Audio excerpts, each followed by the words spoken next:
Alrighty, everyone, welcome back to another live stream here on the channel. Hopefully everyone is having a fantastic Wednesday so far. Let's see, we have in the chat, we have Kaylee, Caleb, let's see, we have Charles, Sam, Grumpy Grandpa, Scott, Indiana, Critty, Studios, North Dakota Weather Center, let's see, Corrupted, spelled differently, LT, Carson, Caden, Storm Dakota Proxy, Zachary, Mark, let's see, anybody else, Maury, Jake, and everyone else in the chat who I may have forgotten to welcome, or if you're just now tuning in or may not be chatting, glad to see you in here, Mr. Tanks as well. All right, let's switch on over to our main scene.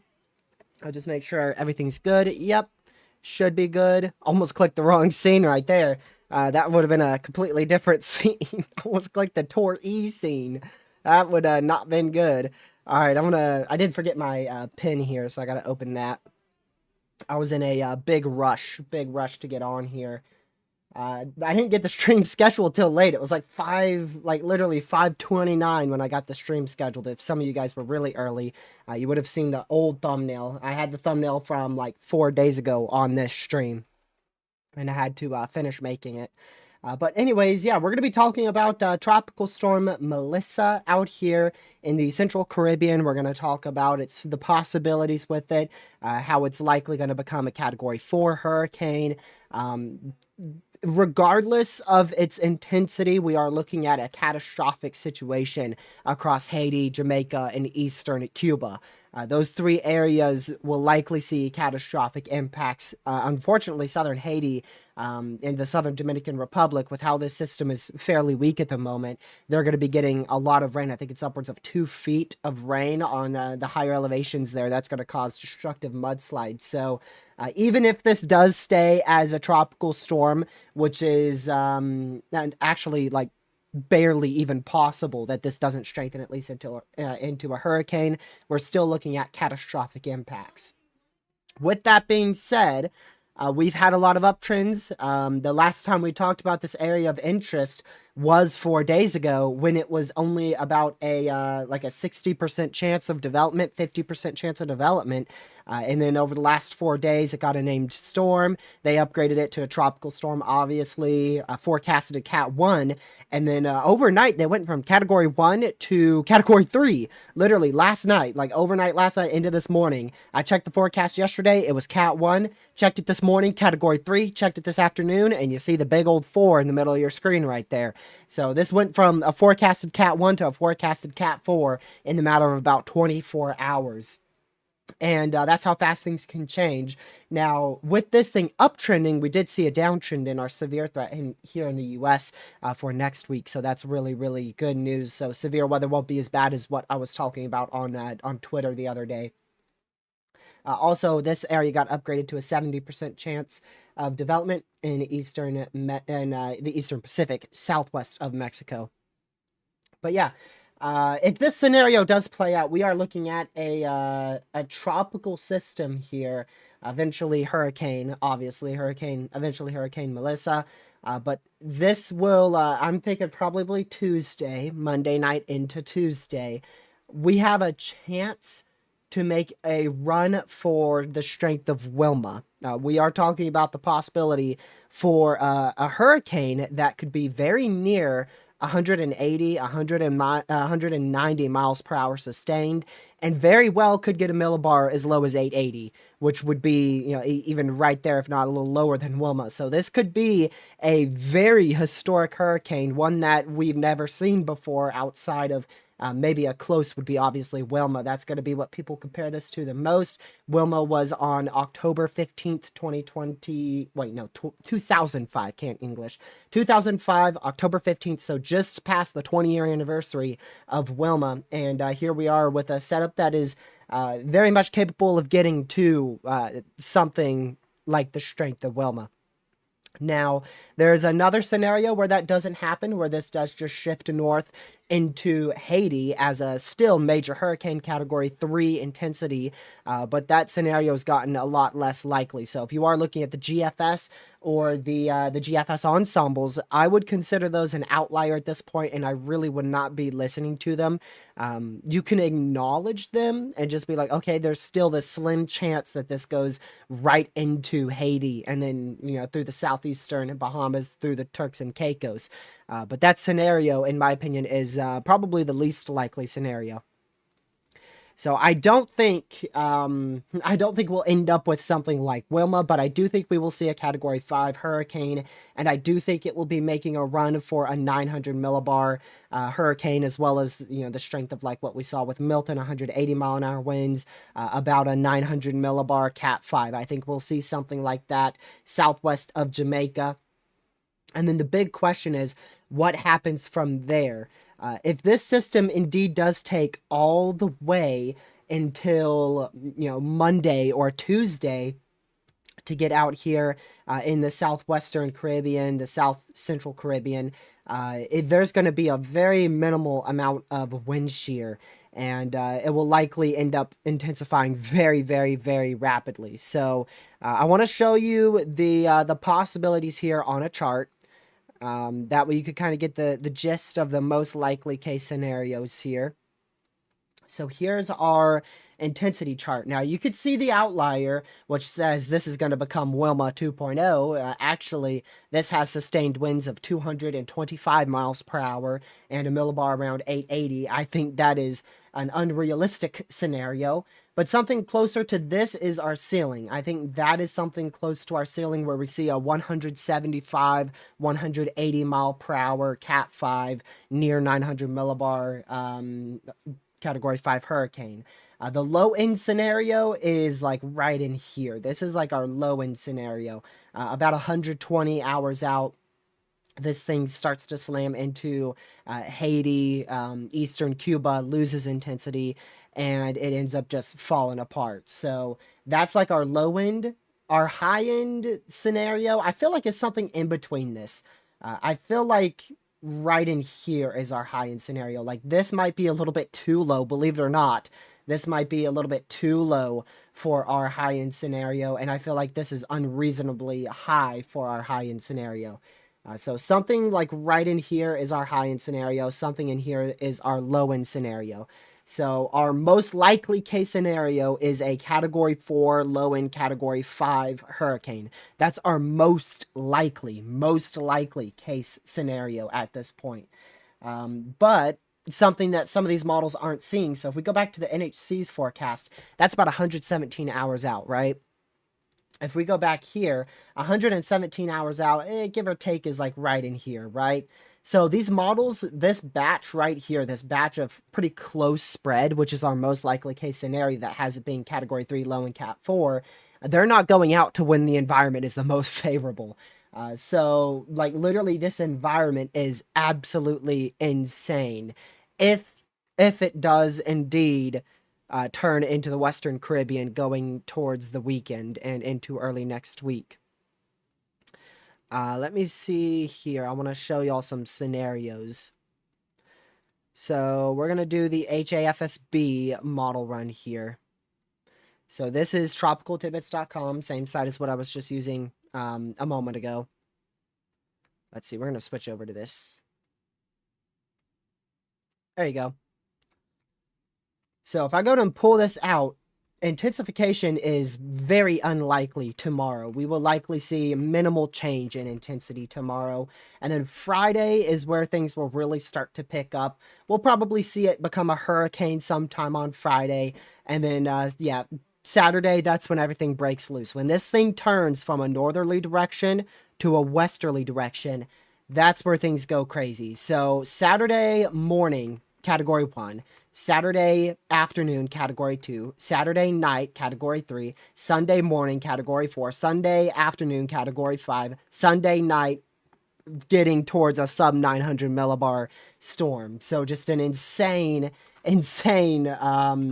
rapid intensification phase there. And then by the time you go into Monday afternoon, you're looking at a Wilma intensity hurricane right there. On this particular model run, 886 millibar category 5 hurricane. So that's how the intensification phase is going to happen right there. But this is where the biggest question is right here. Going into Thursday night, Friday morning, does the system turn? Some models say no. Most models say yes. Most models say yes, this is going to turn and become a Cat 4 to Cat 5. But there is still that possibility that this thing sneaks north into eastern Cuba, western Haiti, and the Turks and Caicos. A model that I think shows that is the HWRF model run. I believe shows that scenario occurring. So going into Thursday, tomorrow, minimal change. Friday morning, we see that gradual intensification, possibly into a Category 1 hurricane. But then it turns north. It does not take that western motion, and it goes north in between Jamaica and western Haiti. Still becomes a major hurricane, still becomes a 959 major hurricane here, and even strengthens further, 946 millibar major hurricane right there, maybe even close to Category 4 intensity at that. And you can see here, this is still not a good scenario. This particular hurricane model doesn't take it like in between Cuba and Haiti, northeast of Jamaica.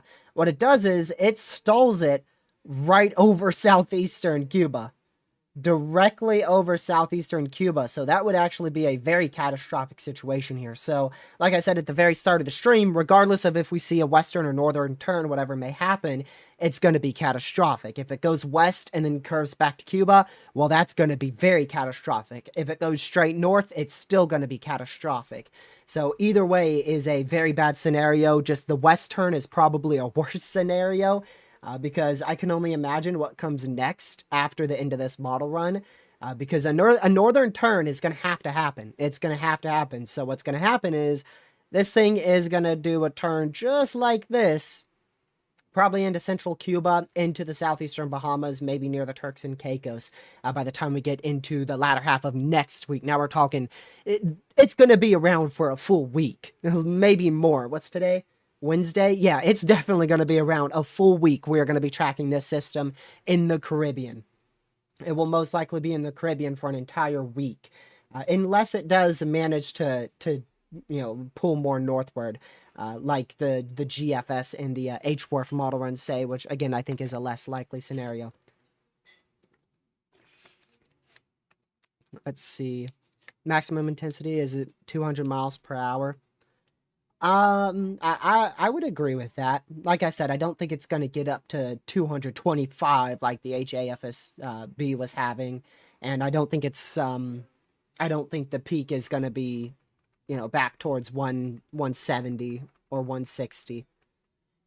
It depends where it goes, because if it gets into this Western Caribbean, I mean, really, the limit is whatever's possible in our atmosphere. That's really the limit. Like, literally, the atmosphere is the limit. Like, it actually, if it gets to this position, the limit is literally up there with like a 220, 230 mile per hour storm. Because this environment, we've all said it. We've all said this entire hurricane season, and some people were making fun of us for saying it. I saw a lot of people making fun of people on Twitter for saying it. If a system can get into the Caribbean with minimal shear, literally it would be an insane possibility because the waters have been warming the entire season. It has been warming the entire season. So these waters are untouched and completely favorable. The most favorable waters you can pretty much get. So if you just combine that with a bit of minimal wind shear and a decent tropical wave, like I said, the atmosphere is the limit with it. So it looks like this would be a very much a possible scenario here. And I see you guys talking about wind shear here. I don't know if this is going to be able to... All right, there's wind shear. Well, this definitely is not correct, I can tell you that. Let's go and go a little bit higher up here. Let's go to here. We're going to go to the Atlantic. I want to use the Euro because the Euro model is definitely more correct here. I could tell you that. All right, so if we pull this forward here, the wind shear is very much minimal. This looks like a crazy amount of wind shear, but this is where your main wind shear is. And you may be thinking, well, that's going to tear the system apart. No, this is north of the system. So if your system can just chill right in here, this is going to be acting as kind of like a vent, right? It's going to be more of like a vent here. So it's going to create outflow for the system, which means cloud tops that are hitting the maximum cloud tops are going to just be shoved away, and that's going to make room for more cloud tops and more intensification. So this is going to help development. This will help development, all this wind shear. Now, if it was further to the south, if this was south, yeah, we would be talking about probably not even a tropical storm if this shear was further south, but that will not be the case. I do want to go to the lower wind shear here. Let's see. So that's closer towards the upper levels here. This is towards the really upper levels of the atmosphere. And you could see there's not a bunch of wind shear. You still have some of that venting here. Still some of the venting wind shear that can help the system intensify further by providing it a cleaner outflow. But it's not in the way of the system. It's not in the way of the system at all. I didn't realize the European literally has a Cat 5 hitting southeastern Cuba. That's the 12Z European. So that's something that's interesting because it intensifies. Oh my goodness, that would be a devastating hit to Jamaica. Oh my word. Yeah, 932, 931 Cat 5 directly hitting the western side of Jamaica. Yeah, but the European model one is definitely not picking up on how favorable this environment is. We have ocean heat content that is insanely high, pretty much maxed out. Sea surface temperatures are very favorable. Wind shear is favoring the system to develop, like I said, with that outflow. It's a perfect setup. It is really a perfect setup. That's what it is. But it all comes down to if the system can get in this area. If it can get southwest of Jamaica, like I said, the atmosphere is literally the limit. Whatever the atmosphere can no longer intensifies the limit. So, but you can see another model run here is the GFS. That gives it a much better scenario, and this is dead wrong. Our tropical storm is not a 997 millibar tropical storm already. The reason why the GFS is struggling so much is this system is not vertically aligned. So a vertically aligned system looks like this, right? It would be a straight line with an eye right down the middle, a perfect symmetrical hurricane. Our system is kind of like this. It's very crooked. So your upper levels are very much misaligned from where your lower levels are. It's like a very uneven pancake. You got a pancake that's up here, pancake here, and then a pancake that's like way over here. So it's a very misaligned stack of pancakes. Until those pancakes align, you're not going to see any type of intensification. So this system is really, it's just continued to push west. I don't know if the GFS is even going to pick up on that trend. Yeah, you could see how the GFS has pushed it further west with time. So at least the GFS has picked up on the western trend here. At least that's the case.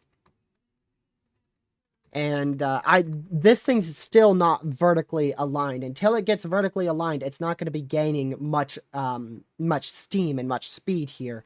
You could see how slow this thing's going to go, and then once it gets vertically aligned, it starts strengthening and then starts turning. That's what should happen. You could see the cone of uncertainty. You could see a little area that kind of sticks out here across the eastern side of this cone. And again, that's because we don't know 100% for sure that this system is going to take that western turn. So the NHC is still leaving that option open that, hey, this thing might not fully take that western turn. And if it doesn't, it's going to go up towards Haiti. But if it doesn't take that northern turn, yeah, it's going to get Cat 5. No doubt in my mind. If it turns west, it's going to be Cat 5. No doubt in my mind. Because of that environment, it's ridiculously favorable. I'm trying to think ensembles. Yeah, that's what I could show you. Let me go show you some ensembles. Yeah, I'm not 100% better, but I'm much better today than what I was yesterday. I was going to try to push myself to stream yesterday, and I decided not to. I felt like I just needed another day before I was really able to stream. And that was a good decision because I felt a lot better this morning compared to the last 3 days. Alrighty. So here's our Google AI ensembles. One of the most accurate ensembles we've ever had, literally making a very big print on the weather world, because a lot of people have used ensembles. They've been checking the Google AI ensembles, and they've been really good. They nailed typhoons, like 3 different typhoons in the Western Pacific. They were really, really accurate in the Western Pacific. They've nailed a few storms here in the Atlantic. They haven't been like perfect in the Atlantic, but they've been decent. And now here's another shot for it to either be dead right or dead wrong. And you could see the majority take that western turn. The majority of these ensembles do indeed take that western turn. There's still a bunch. I still want to acknowledge the bunch that goes with that more northern turn up here that goes into Haiti and extreme eastern Cuba. But the majority has definitely favored a western turn. This is just a hot mess. Look at this. That's just a hot mess. That don't even look like spaghetti no more. We like to call these spaghetti plots, but that doesn't even look like spaghetti. That's just a ball, like a ball of yarn right there, because that's just a complete mess. But pretty much, if not every single ensemble that takes that west turn has it becoming a major hurricane. And I'm curious, what's the lowest millibar that these say? Spot the lowest millibar. I see a 906, 914, 899. I see an 899. I'm going to zoom in further on this. 899 right there. Go back a little bit. Not seeing anything lower than an 899 at the moment. 901. So a few are right next to that 900 millibar threshold. Let's see. Yeah, so a lot of these are major hurricanes. Oh, 891. I see 891 right there. So 891 is the lowest I saw. And that is definitely, that's a very intense hurricane. That would definitely be historic.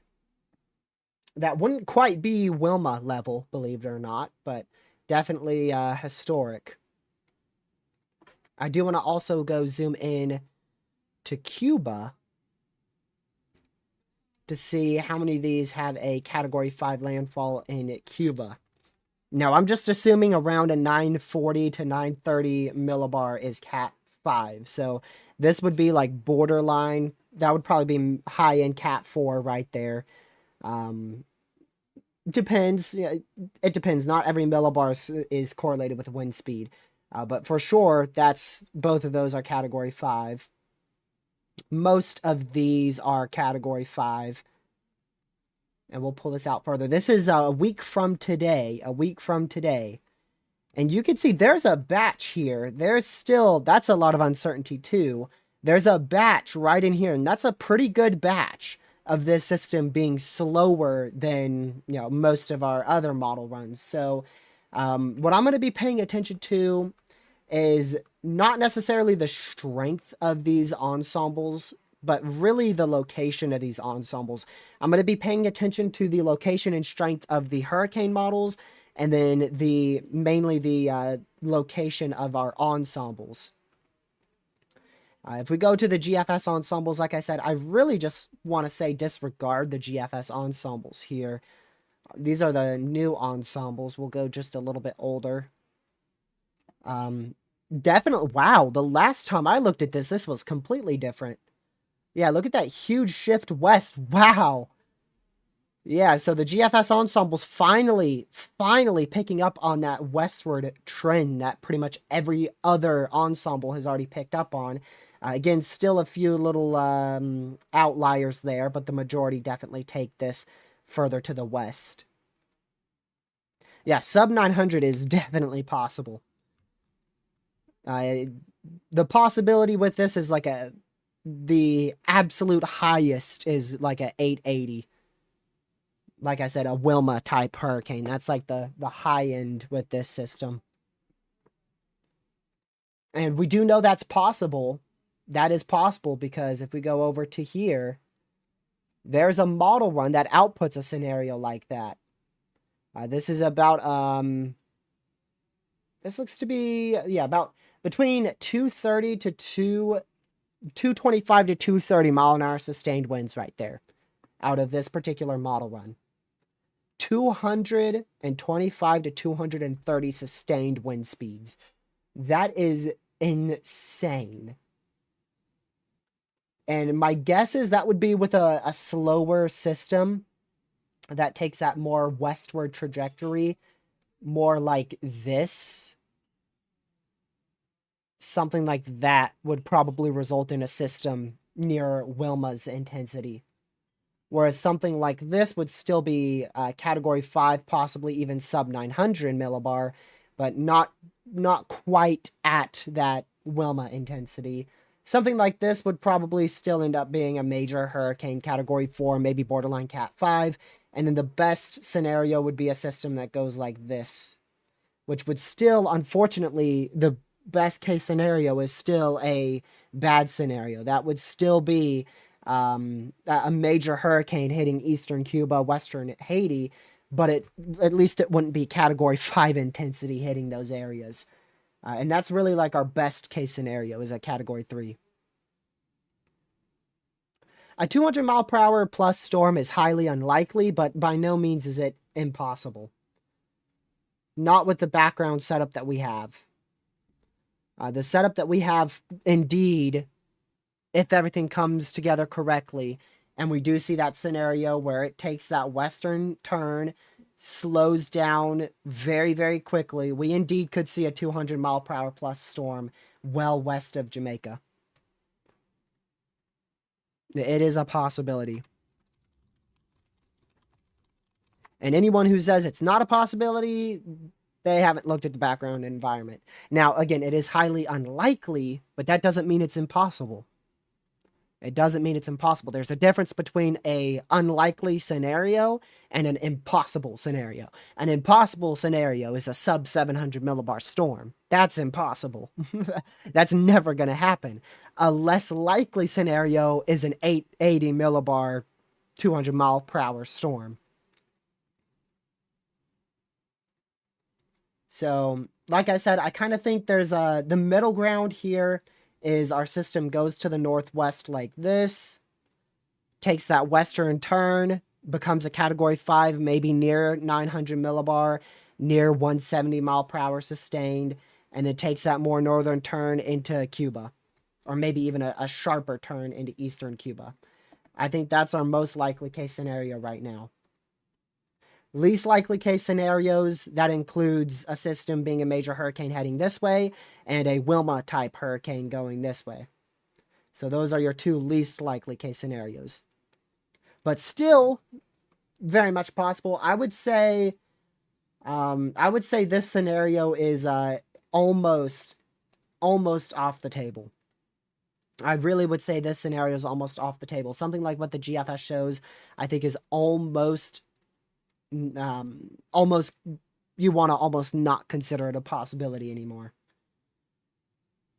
Because the GFS is, from what I'm guessing here, how the GFS intensifies it tonight into tomorrow, I'm guessing the GFS thinks it is already a vertically stacked system, which means that the system's going to be pulled more by the high pressure and other steering currents.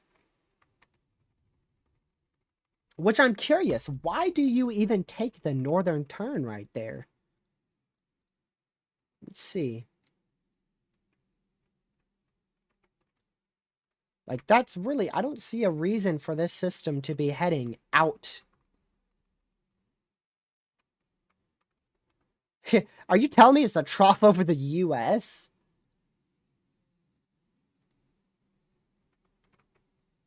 I don't really see a reason on why this system's being pulled due north on the GFS. Now, over the next, like, 2 to 3 days, yes, I see that being a very, very real possibility. That's what the NHC is forecasting. But beyond that, I don't see how that's happening, because you've got a high pressure that's fully closed off this scenario. That's closed off. That's closed. It is closed. That's like a no-go scenario, so I don't know how the GFS is like, yup, that's going to happen. And then you do have a high pressure over here over the US, and that's also helping to close it. So this is like a closed, not going to happen scenario. It's literally trapped. It can't move. So that's why the GFS just kind of stalls it over Cuba, or rather Haiti and the Dominican Republic for a few days. But then it just somehow moves it right out to sea. Oh, I could tell you how that's happening. The reason why it moves out to sea is because of a cold front. I could see that. You get a low pressure that develops here, cold front, and that helps to drag it up and out on the GFS. But I want to go to the European model run and see the more likely case scenario. So yeah, that cold front's probably going to drag it out to sea. That cold front that swings by Gracious Day next Tuesday into Wednesday, that's probably going to be what pulls this system up and out. But I don't understand what's pulling it north, like, on the GFS. That doesn't seem like it's possible to me. Because I really, like, this is shut down. This, to me, this looks like it is shut down. Like, it's not going to be getting pulled north until that cold front attaches to it. The only other way I could see it pulling north is from this trough here over the US.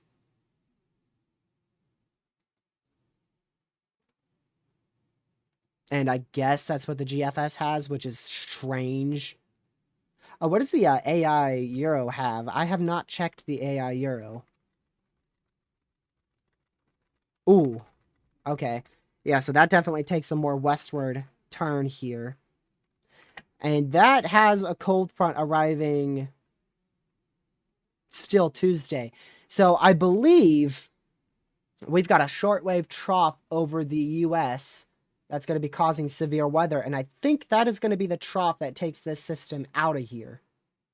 It indeed is. So this trough that's causing severe weather, we just got a day 3 slight risk. So that's what? Wednesday. That's Friday. Friday, we have a day 3 slight risk in this area here across Texas. So that shortwave trough is going to be what helps to carry our system out to sea, because that shortwave trough is going to have a cold front with it. And that's probably your main... Still, like, the European and the GFS, they're still very similar. There's your shortwave Monday morning on the Euro, and there's your shortwave Monday morning on the GFS. It's still so similar to the point where I don't understand why the GFS wants this system to just go due north. I don't believe that. I don't believe that we're going to see a due northerly trajectory here. And neither does the National Hurricane Center either. Neither does the NHC. What makes this a potentially historic system? The ceiling is the strongest system we've ever seen in the Caribbean. Literally, this system could rival Hurricane Wilma 20 years ago. If it can get into the Western Caribbean, it could rival Hurricane Wilma.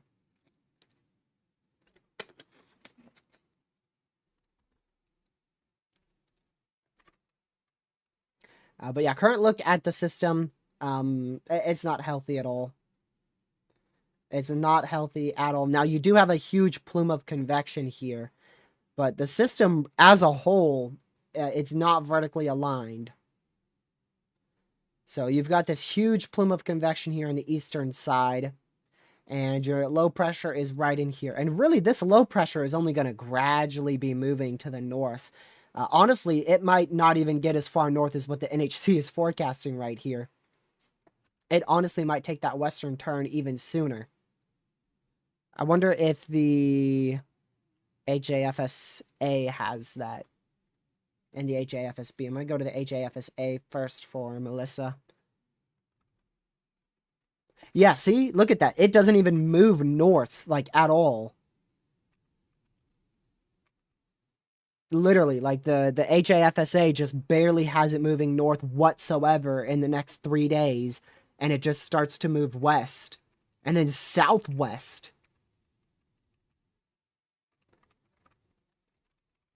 And I think the HAFSB is right there with the system, or rather right there with the HAFSA. A little bit more northern movement here. You can see it goes from right up here to like up here. A little bit more northern move there. And then just due west down to 886 millibar. Nothing too crazy. Just one of the lowest millibars possible in the Caribbean. That's all. Don't give me a sounding. This is the HWRF model, which is still set on that northern turn with the GFS also being set on that northern turn. So you can see the HWRF also stalls it out here and then pulls it north. I don't see that happening. I just don't see that happening. I really don't feel like that's going to happen.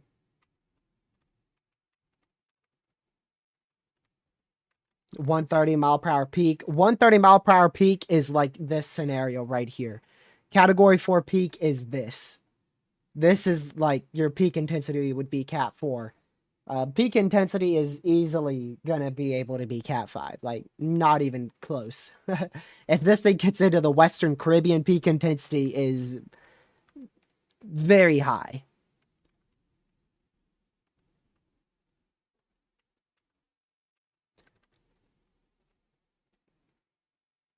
So, what's the HMON have? Because that's a model I was curious about.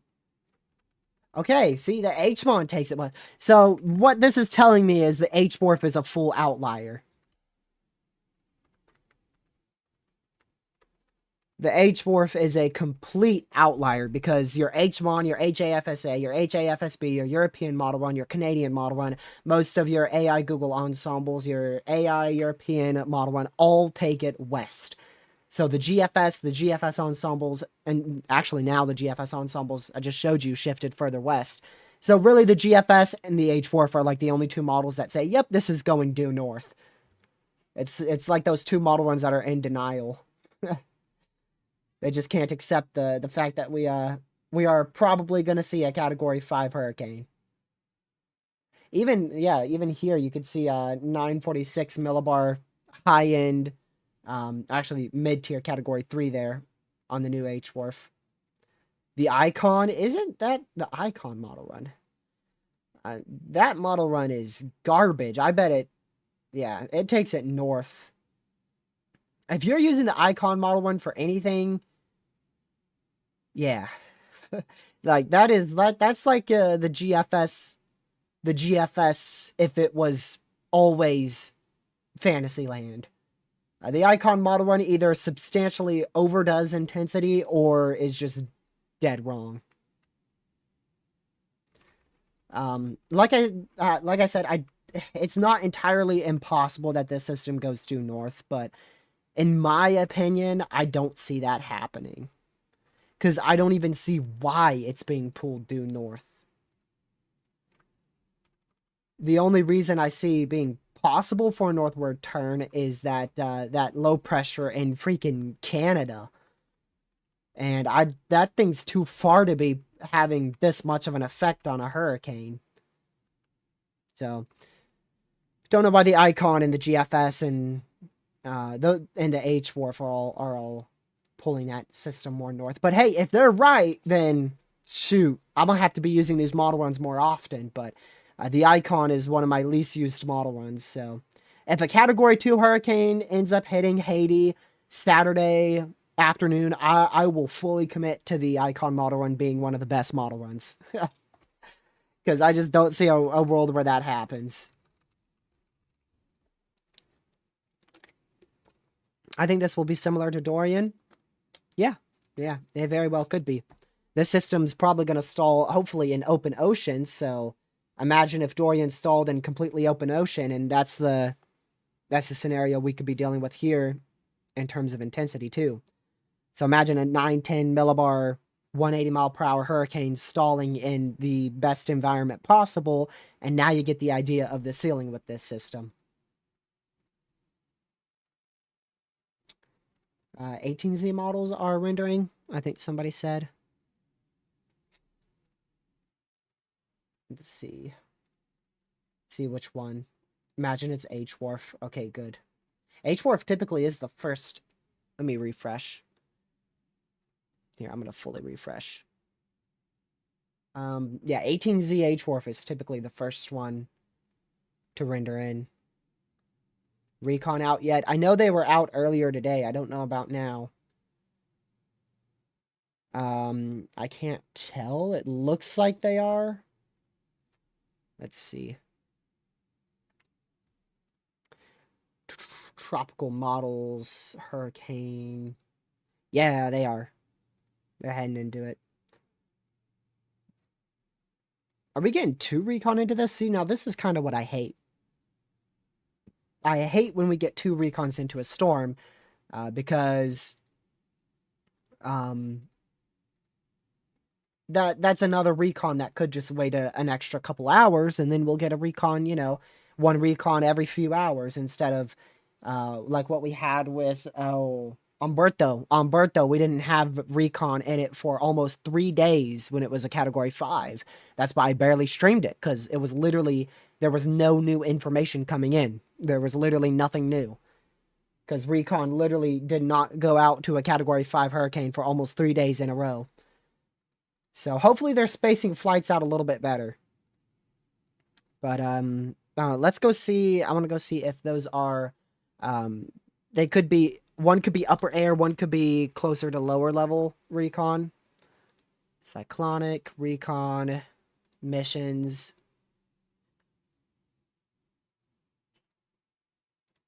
What missions are these? These are mission. Let's see.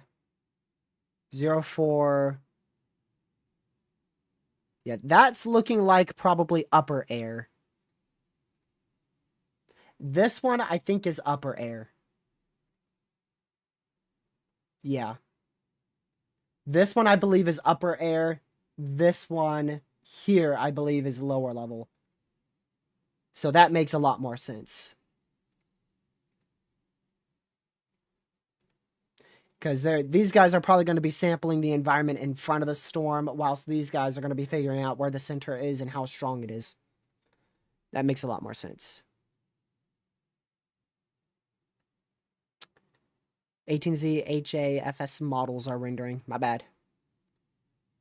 I didn't mean to click off right there. Oh, yep. There you go. 18Z. So those are beginning to render in now.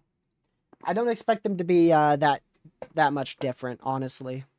The one I'm curious about is mainly the H-Wharf, because I want to see if that's turned west.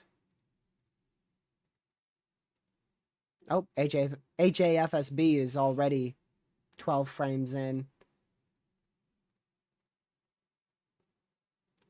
The HAFSB 12Z was one that showed it very strong. The model one that showed a 225 mile per hour storm, that was over here on the intensity guidance.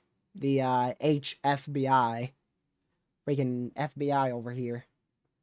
And that shows a 225 to 230 mile per hour Cat 5.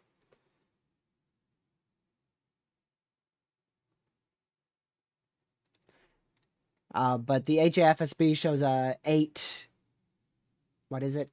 Like 886, 884 millibar, somewhere around there. If you go to the HAFSB, Melissa, 12Z, yeah, 884.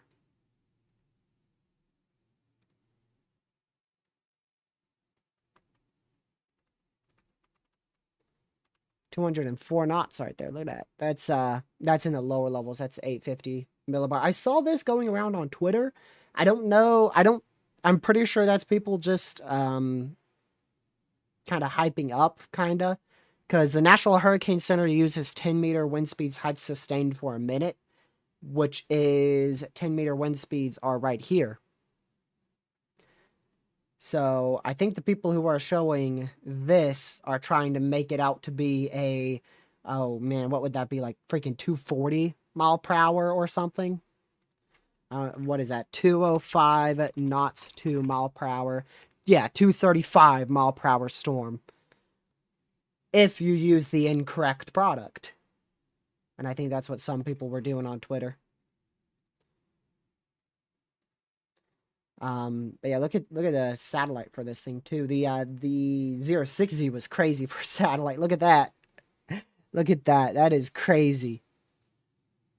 There was another one that literally had like an eye the size of Wilma. Yeah, this one. Literally this one right here. The 0Z from very early this morning. Literally has an eye like Wilma. 886 millibar.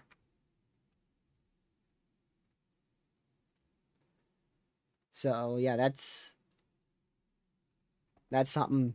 I'm gonna screenshot that. Hold on. I'm gonna screenshot that real quick. There we go. Do one more screenshot without the timestamp. No, I'm not gonna go post it on Twitter and say it's gonna happen. I'm gonna send it to somebody. There we go.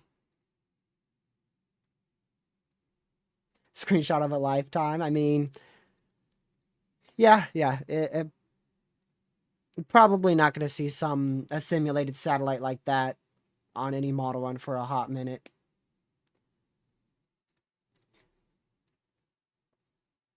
All right, I'm going to go back to the HAFSB. That's 3 more frames in there, so we're to 18 hours for that. This is a Atlantic storm that is in the Western Pacific put over to the Atlantic. It's Western Pacific ingredients and sealing put in the Caribbean. That's what it is. Patricia? Wasn't Patricia like 215 sustained, if I remember correctly? That was 2015. Patricia 2015 hurricane.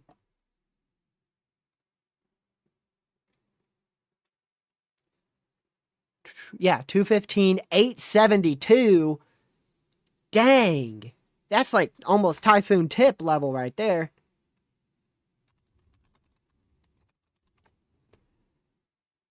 Yeah, typhoon tip is 870s. That's only 2 millibars higher than the lowest millibar ever. I don't know if you could say recorded. I don't know if they recorded an 870 millibar. Imagine that. Imagine hurricane hunters going into a hurricane. You're looking at recon data, and then all of a sudden you see like an 865 millibar wind barb or a drop zone. I don't know the sustained winds of Typhoon Tip. I only know the millibar, which was 870. Typhoon Tip was 160? That's gotta be wrong. 190. 190. 190. It was 190.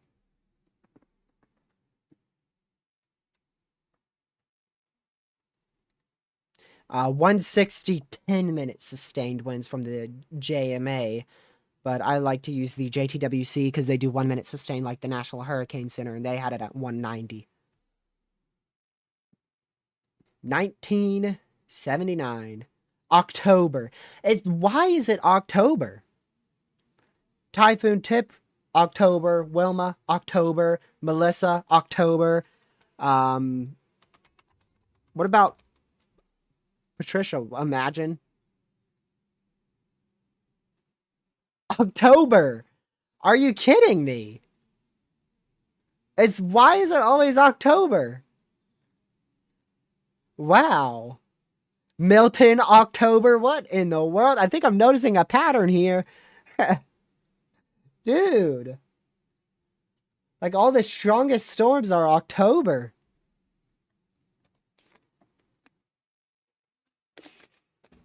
No, Milton came out of nowhere from my advantage point because I was going on vacation at the time.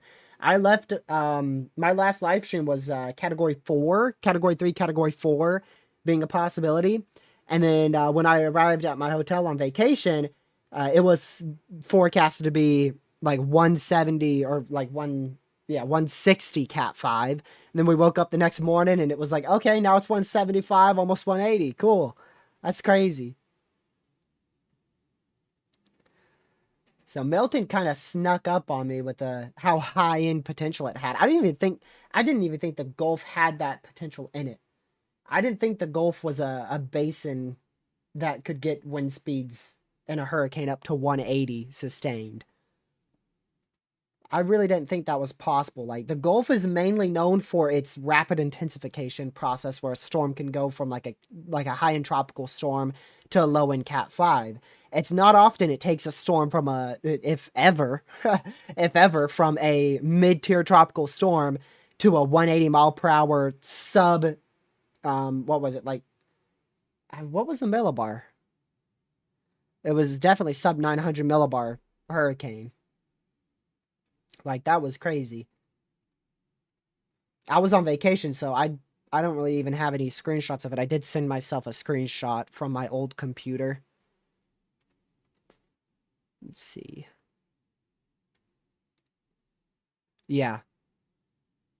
Dude. Oh, man. I gotta show you guys Milton. This was the screenshot I took whilst on vacation. Let me go over here. I gotta hide my screen because I don't know if it's gonna pop up. What it's gonna pop up. Save image. Yep, popped up right in the middle of the screen, see? So I had to hide it.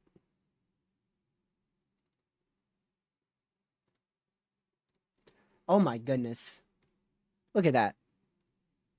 This is the screenshot I have of Milton from last year. Took this while on vacation with my laptop on Tropical Tidbits. Like, that eye is... You could see the blue. This is a cleared out eye. That's a cleared out eye because you could see the blue right there in the dead center. I forget how crazy this system was. Like, literally, that's an eye like Wilma. Wilma's was crazy. Like,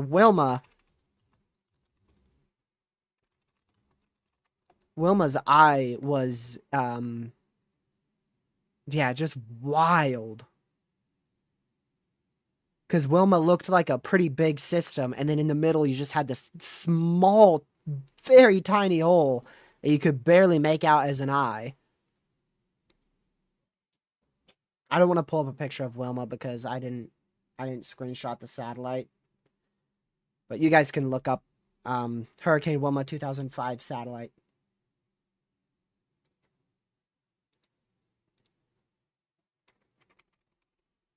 All right, we'll see where HAFSB takes this.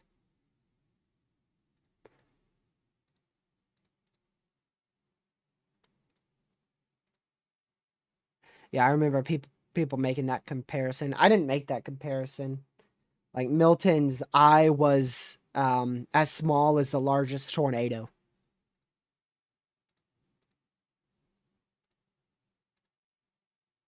Okay, well, now you're in a different basin there, bud. Wilma and Hyann, was it? I forgot how you pronounce that. Two completely different basins, but yeah, I watched a documentary on that the other day. Now that system, that hurricane or typhoon, it didn't have a pinhole eye, but it still had like a millibar in wind speeds as such. Like when I looked it up, I thought it was going to be this very tiny Wilma-like eye, but it was actually a decently sized eye with the intensity of something like, Wilma. What was the sustained winds on that? I remember looking at it and I was very, very shocked. Hyena? I don't know how you pronounce that. uh, yeah, 195, 895 millibar. A direct hit in the Philippines with that type of system in November too.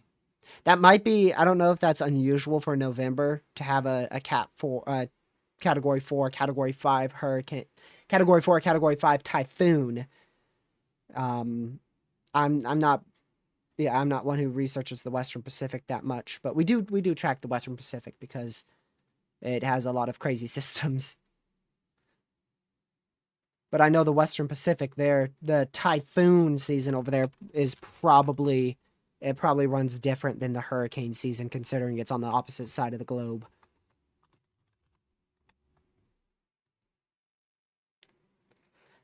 Let's see. But then again, winter happens at the same time, so I'm going to look at it. May through November. Peak months being August and September, so it's literally like the Atlantic. So a November Cat 5 is very much unusual. And that's what Haiyan was. But yeah, if you guys haven't already, make sure you hit that like button to spread this out to the YouTube algorithm. And if you haven't already, make sure you hit that subscribe button with a notification bell set to all so you know when I go live again, because we're going to be doing probably pretty frequent updates on this. Unfortunately, this system's landing on race weekend here in Martinsville, so I know for sure I won't be doing much content Sunday. We'll have to see if I do a stream Sunday night, but I know what's today, Wednesday, tomorrow's Thursday. I know I want to do at least one video on this system, for sure.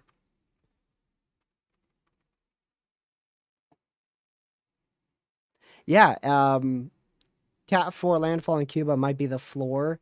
I think that's really much, I think that's possible.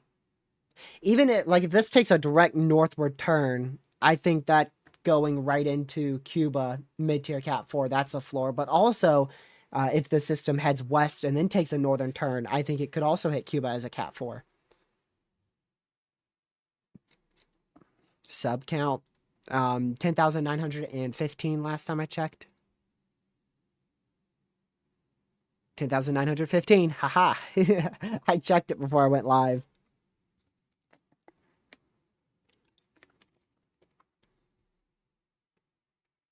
So we're waiting for this to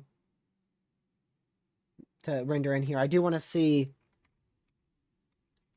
Well, that's already different. So if you go to the 12Z, the 12Z was already starting to intensify. The 18Z is a little bit more slacking on that.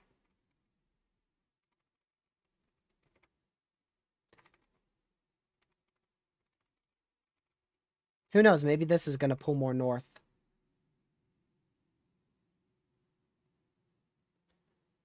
Imagine if Melissa makes landfall at absolute peak strength. No. Not going to happen. If we're talking like the absolute peak strength, like our models are showing 230 mile per hour sustained winds, if that were to happen, it would be in the far western Caribbean, likely away from many areas. Like if it actually gets that strong, it would be somewhere probably in here, west of Jamaica and northeast of Honduras. I don't think it would be like up here towards Cuba, or if it takes that northern track. There's three main possibilities. There's the least likely case scenario, which is where it goes north and becomes a Cat 3, Cat 4, slams into eastern Cuba and Haiti. There's the most likely case scenario where this system takes that western turn, becomes a near 900 millibar Cat 5, and then goes right back up to Cuba as maybe a major hurricane, possibly Category 4. Then there's the other less likely case scenario where it takes that western turn, but it takes it a lot further, and it actually stalls out for longer, and then takes that northeast turn back into Cuba as probably a major hurricane. And in this case right here, that would be the case where you would be able to get a sub 900 millibar, potentially 200 mile per hour storm. If it takes that far westward track, potentially stalls out in this area over here, well southwest of Jamaica, well northeast of Honduras. So those are your three main three possible scenarios. I mean, any of them is a major hurricane. If it goes due north, likely going to be at least Cat 3, probably Cat 4. If it goes west, sub 900 or near 900 millibar hurricane.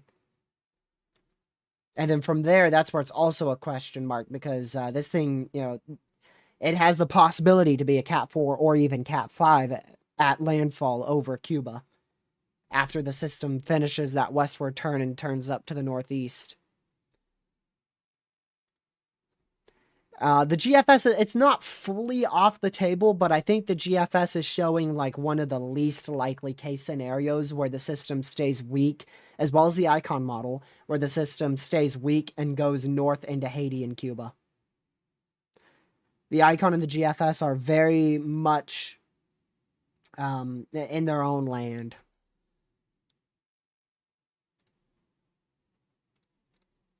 Now, who knows? We could trend back. It would have to be one of the craziest trends ever, but we could trend back.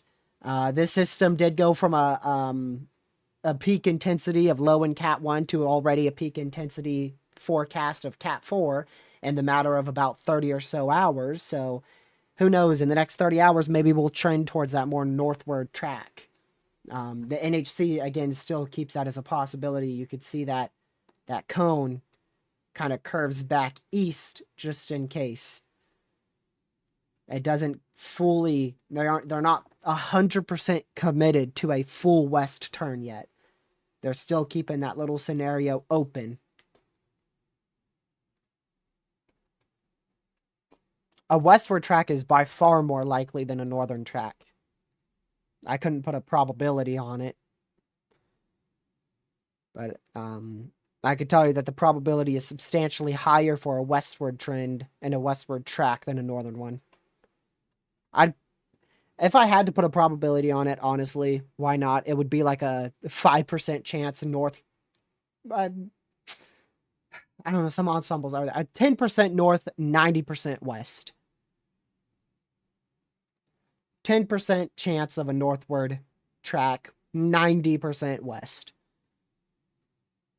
So, like, still not impossible for a northern track, but very unlikely. The bad thing is this system is, on this particular model run, it's weaker, which you'd think is a good thing, right? Weaker storm, yay.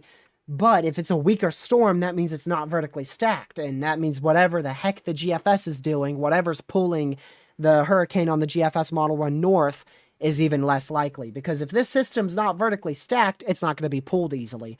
That's why we've seen a westward shift. It was designated a tropical storm like back here, and the NHC was forecasting like this.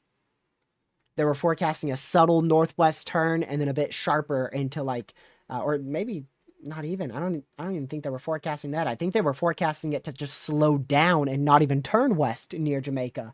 And because the system is still not vertically stacked, nothing's really pushing it. So it's just going with the winds, which is moving west. Our trade winds, if that's the correct word. They always move from east to west here in hurricane season. That's why all your systems from Africa go over towards the Caribbean or the MDR, because all the winds are moving east to west. And so if you don't have a vertically stacked system, a high pressure that's far away or a trough that's back up into the central US is going to have next to no impact on those trade winds that are moving the system west.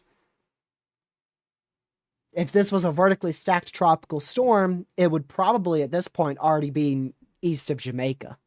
It would probably be up here near Jamaica and the Dominican Republic.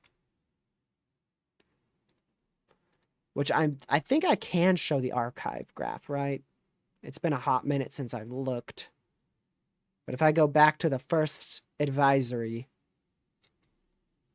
graphic, first advisory. Oh, don't crash on me.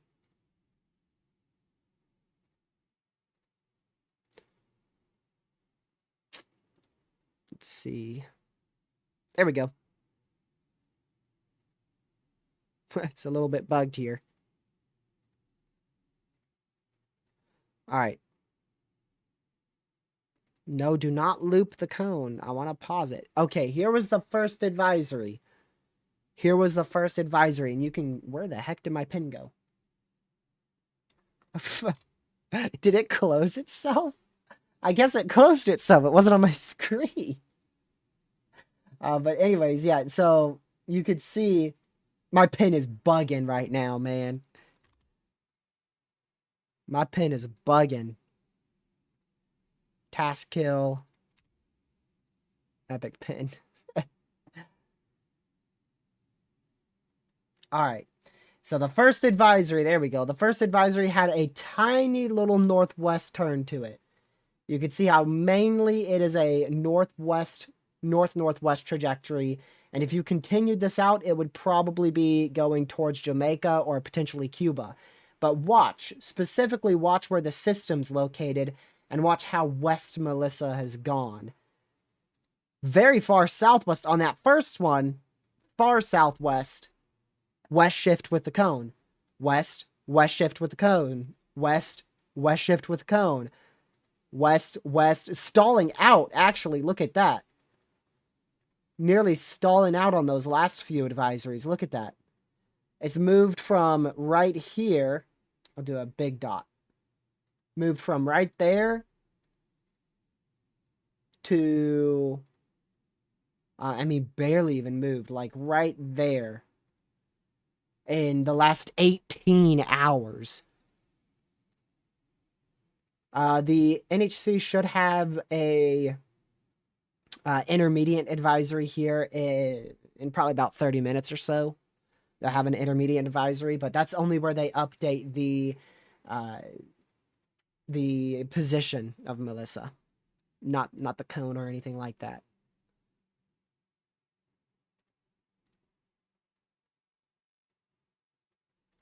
Yeah, sadly our HAFSB model is tweaking. It thinks the low pressure is here, and you can clearly see the HAFSB. That's Melissa. Melissa's over here, and the screen is looking here. Melissa's over there. Go that way. Screen go that way.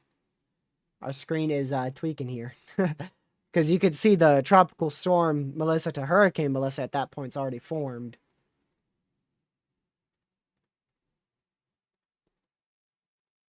So, it's not a crazy downtrend. The system...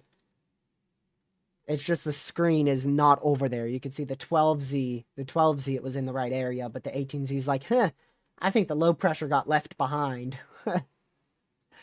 That's the only downside to Tropical Tidbits. Really, the only downside it has is on these hurricane models, sometimes it doesn't follow the right low pressure.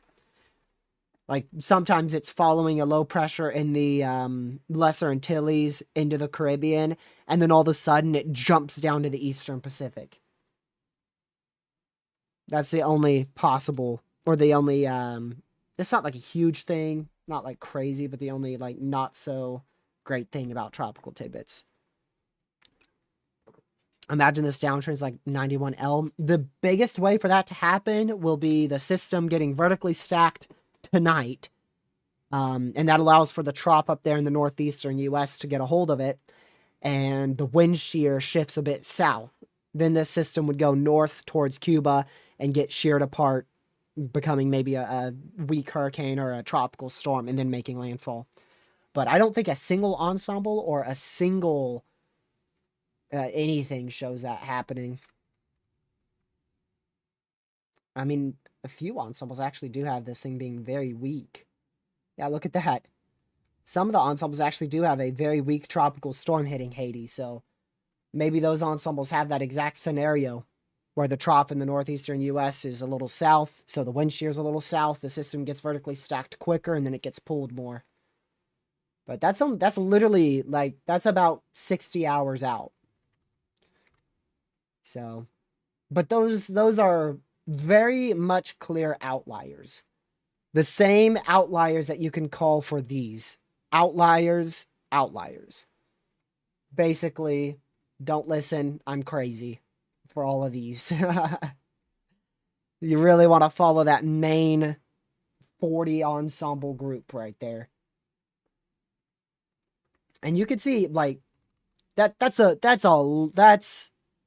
west turn, man. That is a west turn. Like honestly, I think the NHC will probably shift the whole cone south. I think they will shift the whole cone south to where they have the turn happening literally let's see. Yeah, this is what? Friday afternoon. Maybe even Friday morning. That turn might happen literally as soon as Friday afternoon, Friday morning. Because these are turning west here. Okay, Saturday morning. So I'm a little jumping the gun here. Saturday morning is when most of these ensembles turn west, and the NHC has Wednesday, Thursday, Friday. I think that's Saturday morning. Yeah. I don't know my dates. Let me go see. What day is the 25th? Yeah, that's Saturday. Okay. Gotcha. I was right. It's probably not going to fix itself, honestly, Sam. We're probably going to have to wait till the parent comes in. The parent is going to straighten it out. Like, literally. We're probably going to have to wait till the parent renders in to see it. Which that's not rendering in yet. Is the H-Morph rendering in? Yeah, I thought so. See, in the H-Morph too, right off the bat, it's already starting off too strong. Yeah, maybe just barely too strong. It's not like ridiculous. It definitely does have that eastern stack like it should.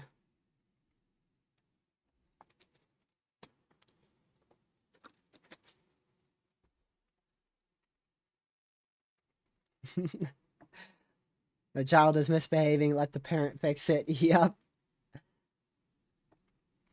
Because like you could see it, that's the edge of our tropical storm and or hurricane at this time. I don't know if...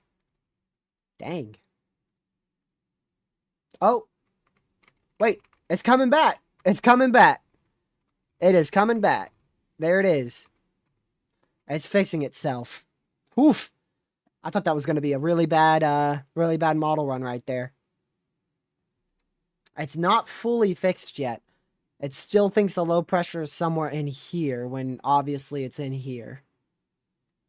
So it's fixing itself.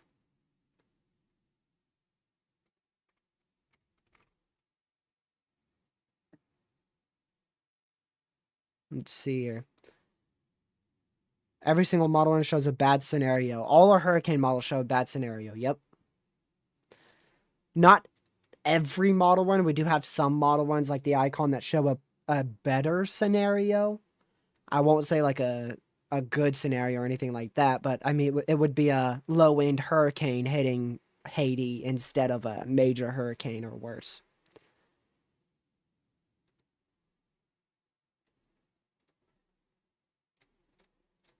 Let's see if let's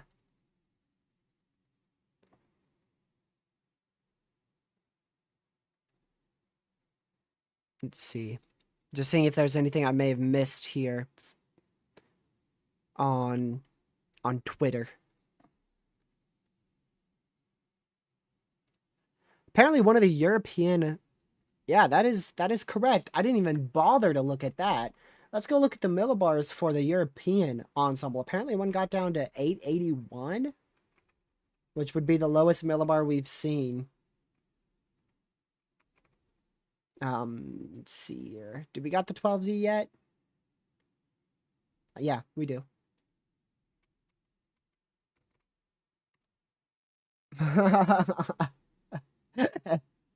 Yo, that ain't 881.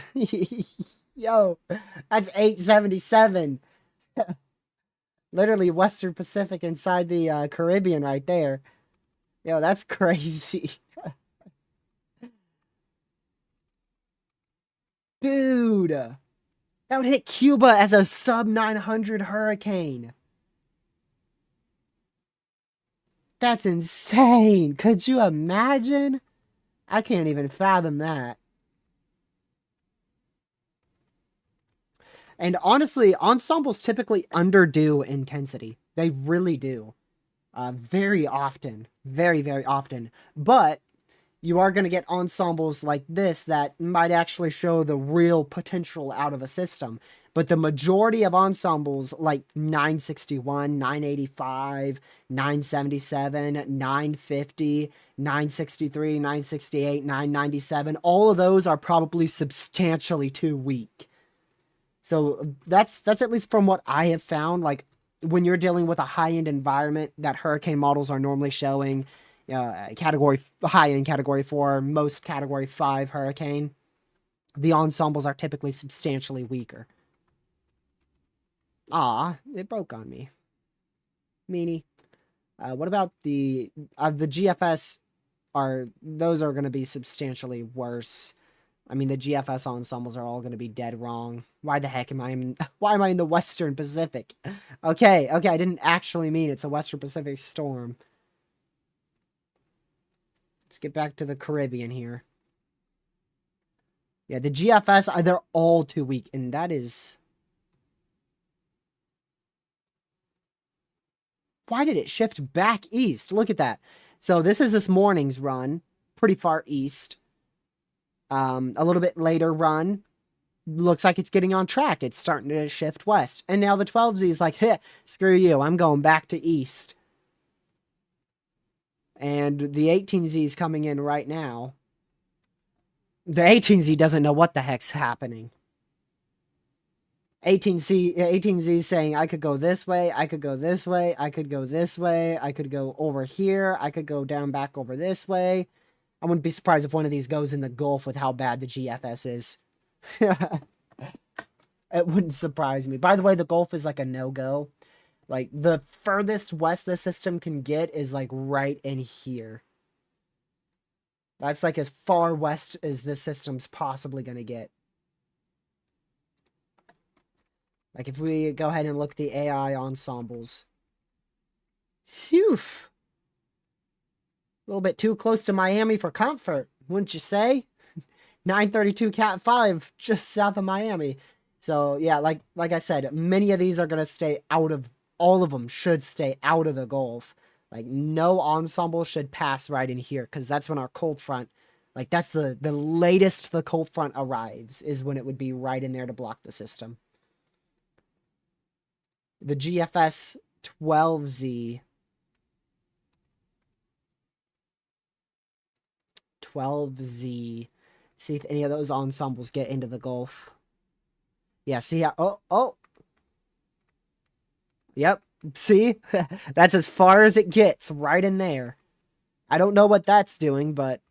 Yeah, that would be like a tropical nothing. That's just a low pressure. I don't know what the heck that thing's doing. That's not even related to Melissa, actually, so that doesn't even count. That's not related to Melissa. What about European ensembles?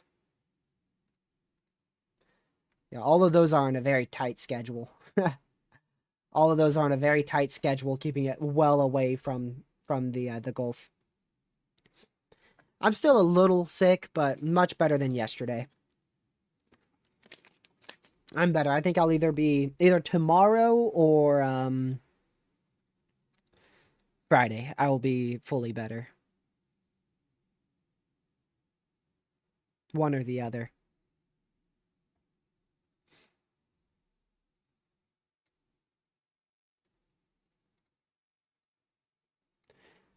Direct hit is almost impossible for Miami or the Keys, but impacts will be a possibility. There's depending on where the system goes, you could get high waves, you could even get some outer bands, you could get some uh, low gusty winds, depending on how far west this system gets and how close it is to Florida. Like if this is realized if it gets that close, yeah, Miami and the Keys will get very gusty winds, high waves, rip currents, and rain. But if it's way over here, it probably won't be anything but maybe some rip currents. So no direct impacts. We're not going to be seeing a U.S. landfall out of this system. A U.S. landfall is nearly impossible. Nothing shows it happening. Like no ensembles or models show a U.S. landfall happening.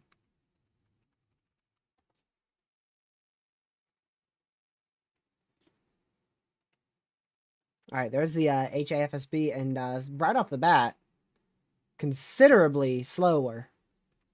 I mean, we are not only slower for intensification, this thing's barely even a tropical, well, it's a mid-tier tropical storm at that point, compared to the Category 1 hurricane here. Like, you can see that's going to be a Cat 1 hurricane. This is a very weak, maybe mid-tier tropical storm. I also want you to note the location of it in that sense of it being slow. 12Z, we are just barely southeast of Jamaica here on Saturday morning. Saturday morning, 18Z Model 1, we are still south of Haiti. Jamaica is off your screen on this one. So substantially slower on this particular model run. Way, way slower. Which should result in still a west shift here.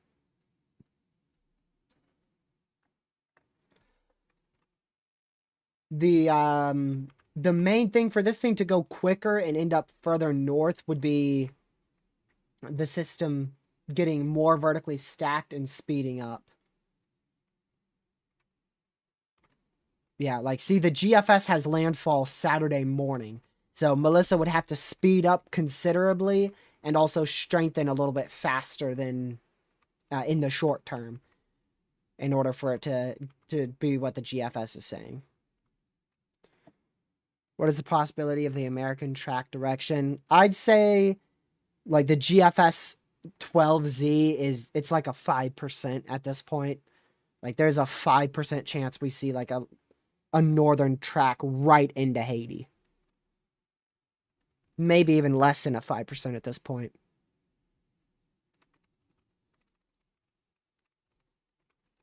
Which, by the way, we are getting, I swear I saw the 18Z GFS rendering in. I guess not. It's about that. Okay, never mind. The 18Z is already in. What am I talking about? So yeah, the 18Z is stuck with that northern track there. Yeah, we already saw the 18Z. For some reason, the zoomed in view was still on the 12Z. Oh, what's the H4 have? Because that's coming in with the HAFSB. Man, I don't even know where the heck we are. It's still ocean. I don't even see any land. I think, is that a tip of Haiti right there? Look. That might be Haiti right there. It's hard to say. Hmond is pretty well in here. That looks about on track.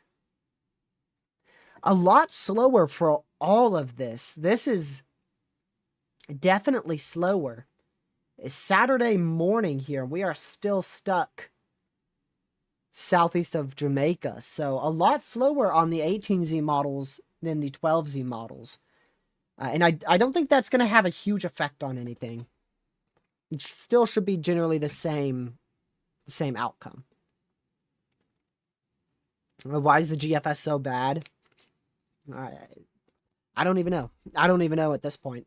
I don't know why it's taking the system more north. I tried to look for a reason for it. Like I said, the only kind of reason I could see, and even then I still don't even see that.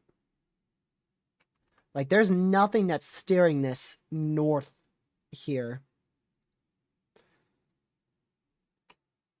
Yeah, the only reason was this trough. And that trough could have a little bit of pull, but I mean, I just don't see a way how that trough is having that big of an effect on Melissa. With it being way up here in the northeastern U.S., I don't see how that trough's pulling Melissa directly north into Haiti.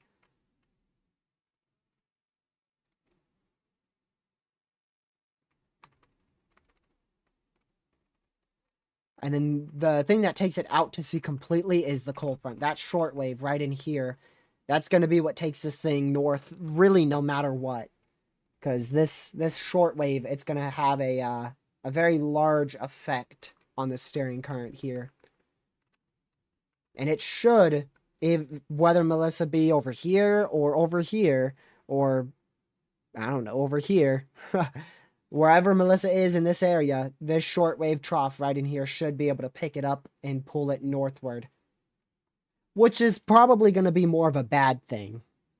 Because if Melissa's right in here and it pulls it northward, it's going to be going northward this way, right into Cuba.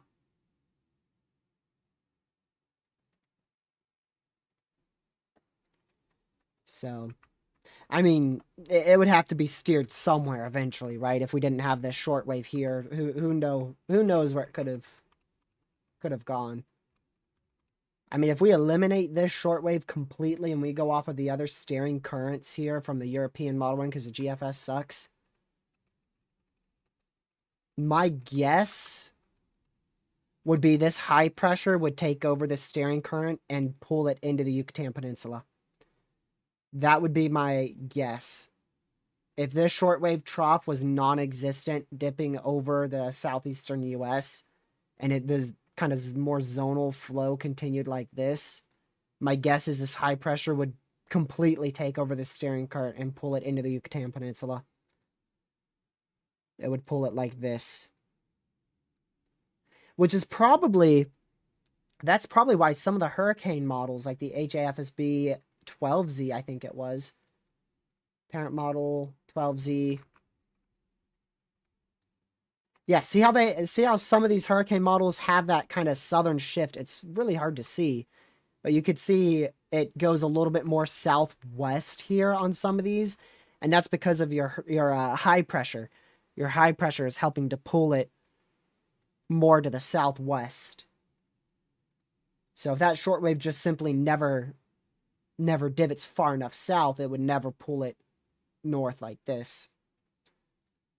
So we'll have to see what our shortwave does over the weekend and see what Melissa does accordingly, and then figure out what happens from there. But right now, Cuba should be watching this closely. Jamaica, Haiti, you guys all should be watching this. Oh, and Honduras as well. Those are the main areas to really be keeping an eye on right now. If I'm in Jamaica, I'm already having early preparations underway. Most of Cuba, Central Eastern Cuba, I'd be really, starting to go over early preparations. And I believe Haiti is still under a hurricane watch last time I checked. I don't have the NHC on here, so I'm gonna have to get another tab. My computer's gonna blow up. Melissa. Yeah, still a hurricane watch for the entire southern portion of Haiti. And a tropical storm watch. That probably is for the entire island of Jamaica. I don't know if that's just for the coastal areas of Jamaica or not. I feel like that probably should go more inland. Either way, Jamaica's going to feel impacts. It doesn't matter where this system goes, Jamaica's going to feel impacts. What does matter is where the system goes in terms of how bad. Because if it goes just due north for Jamaica here, it won't be too bad. You'll still get tropical storm force impacts, maybe the eastern side of the island, hurricane force impacts. If it goes west and then northeast, very bad. If it goes very far west and then northeast, who knows? Maybe it could avoid Jamaica pretty well. So, but either way, no matter where it goes, somebody in Jamaica is going to be getting impacts. And most definitely the coastal areas are already probably beginning here in 2 or 3 days going to start feeling rip currents, higher waves. Low storm surge will probably be possible, depending on exactly where this goes. Because if it is this far south, you'll probably still end up with a couple feet of storm surge. The further south it is, the better. However, low pressures rotate like this. So even if you get a system passing to your south, that's still going to be upwelling waters right towards Jamaica. It would still go right towards Jamaica. So HAFSB 18Z.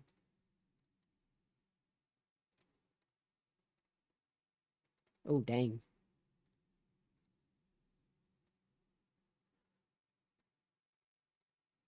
I don't know if I'm as far in as you are. Still Saturday, and it's very disorganized. There's Haiti. There's all of Haiti right there. Jamaica just barely off your screen, right up there, barely off your screen. So if it doesn't start taking a westward turn here in the next couple frames,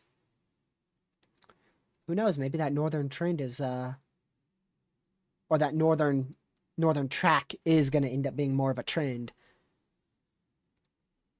I doubt it. I doubt it. I think it's still GFS biased.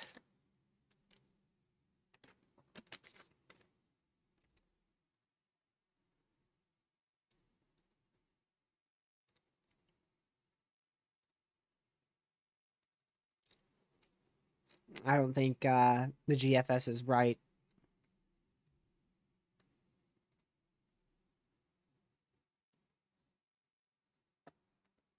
If the track is further southwest, I could see a scenario where this explodes to be the strongest we've ever seen. The shear is basically non-existent southwest Jamaica. Yep, I agree.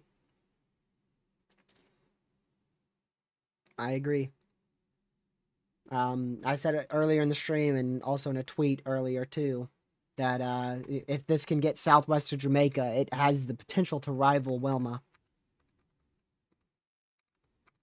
But there would have to be, it would have to go, it had to go north for about 2 more days till about Saturday morning, Friday night, Saturday morning, turn west, get southwest of Jamaica about Monday, and then stall out from about Sunday night all the way till Tuesday, maybe. Yeah, all the way from about Sunday night to Tuesday morning.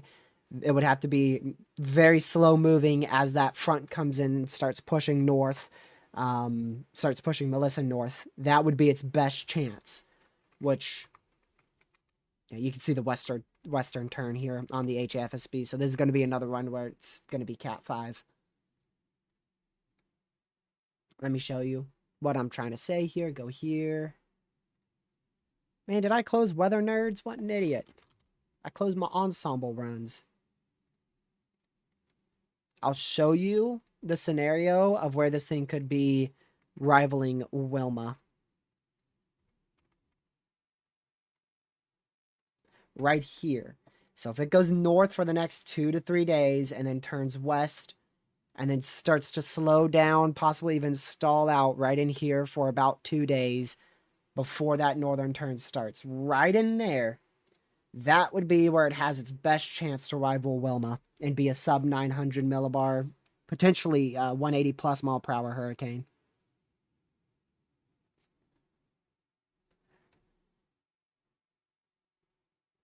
I don't know when the 18Z comes in here. Yeah, this is yesterday's 18Z. I don't know when the 18Z Google AI models rendering.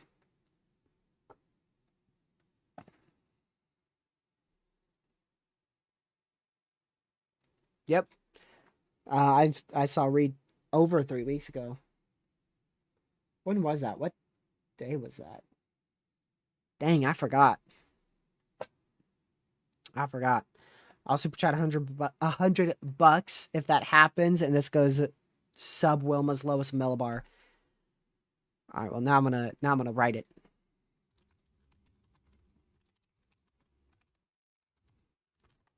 So it has to be an official advisory from the National Hurricane Center, right? Let's see.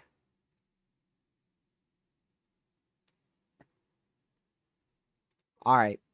The lowest observed millibar by Recon was 882 millibars, and that was also confirmed by the National Hurricane Center's advisory. So 882 millibars. So if this gets 881 millibar, $100. It's got to be sub 882. Which, honestly, yeah, $100. I think your money's pretty safe right there, man. I think your money's pretty safe.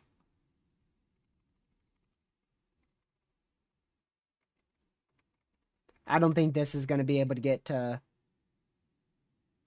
I the environment could support it. The environment could support a near 880 millibar. I don't know if it will get lower than 882. That's close. Like I said, I think it could be right there with Wilma, but I don't know about beating Wilma. Now, in wind speeds, what was Wilma? Was that 185? That's very much beatable. That's very much beatable based off of our hurricane models. And even some ensembles probably have that too.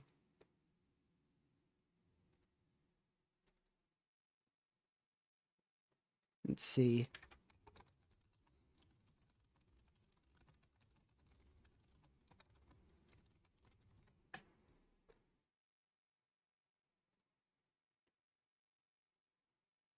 October 19th, 2005. So that is 20 years ago and 3 days. That's when Wilma had a recorded millibar of 882. Where did Wilma go from there? Dude, Wilma hit Florida? Wow. I actually didn't know that. I've only ever heard Wilma in Western Caribbean.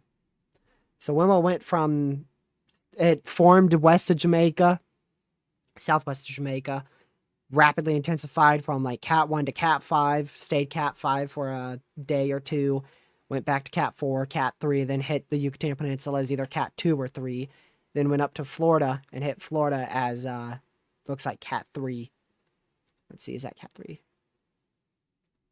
Tropical Depression, Cat 1, Cat 2, Cat 3, yeah.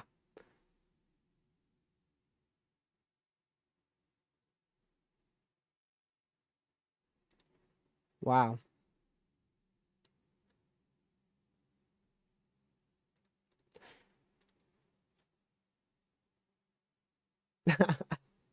Yeah, no, it's impossible for it to get uh anything lower than like 870 is nearly impossible. It's like nearly impossible. So, sub 700 is impossible.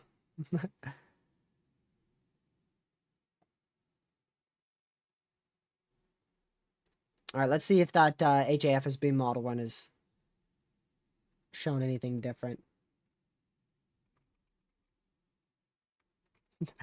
Don't jinx it. Man, I don't think this thing's going to be getting to 700 millibars.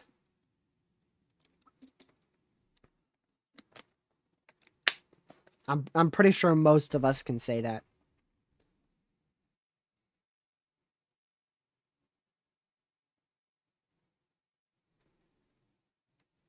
How far does it? Oh yeah, this thing's gonna have to render till the end, huh?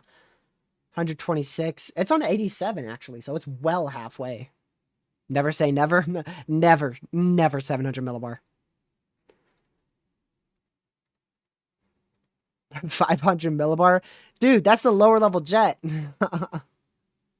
This thing would be the millibar of the lower level jet. Or no, the jet stream. It would be the millibar of the jet stream. 850 is the lower level jet. 500 is the mid-level jet stream. That's your main jet stream. That's your main wind speed right there. 300 millibar trust. Dude. Let me see.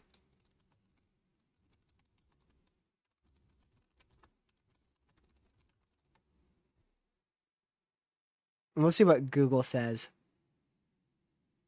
I put, is an 860 millibar hurricane ever possible? An 860 millibar hurricane. I said millibar, not mile per hour. Holy cow. I don't. Let's see.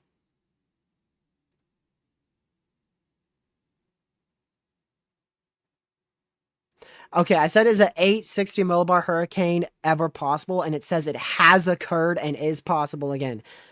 An 860 millibar hurricane. Hurricane Wilma. Hurricane Patricia.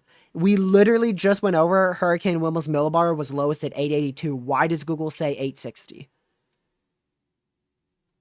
And then it also mentions Haiyan as well as Tip. Typhoon Tip was 870. Haiyan, I don't think that was 860 millibar. I'm very confident Typhoon Tip 870 is the lowest millibar ever recorded in a typhoon or hurricane.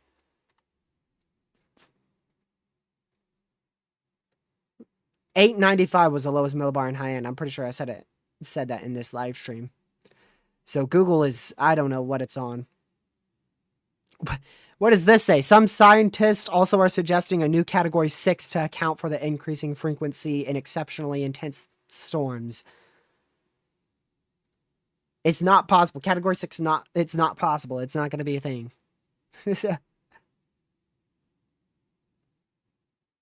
What's the strongest theoretical possible hurricane? 200 miles per hour.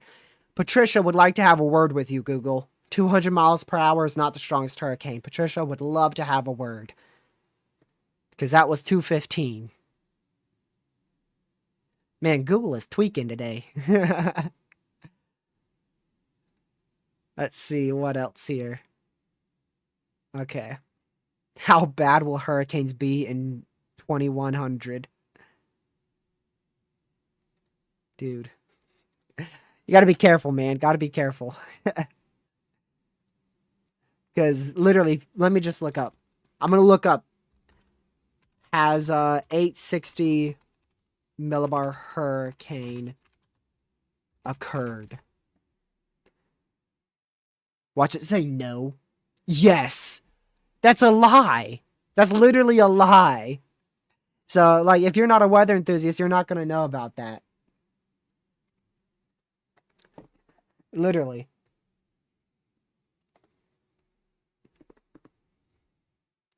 Yeah, it literally... Okay, well, now it says... Yes, a tropical cyclone has reached a pressure of 860 millibars, but it was not a hurricane in the Atlantic or Pacific basins, but rather Super Typhoon Haiyan in 2013. What are your resources? Where's your works cited page? What is your resources?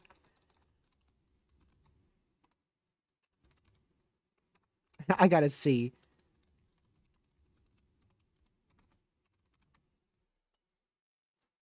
Maybe I read this wrong. No, it's not.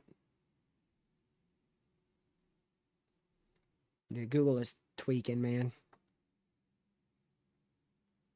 There's unofficial reports of Haiyan being under 860 millibars. Well, that doesn't count. If it's unofficial, it ain't happened. Like, unofficially, I can call every tornado that's ever happened EF5. Is that true? Heck no. Unofficial means it's not official.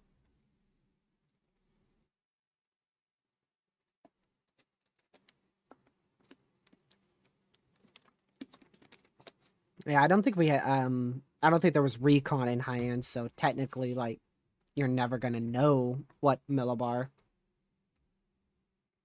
You're never gonna know what millibar high end was.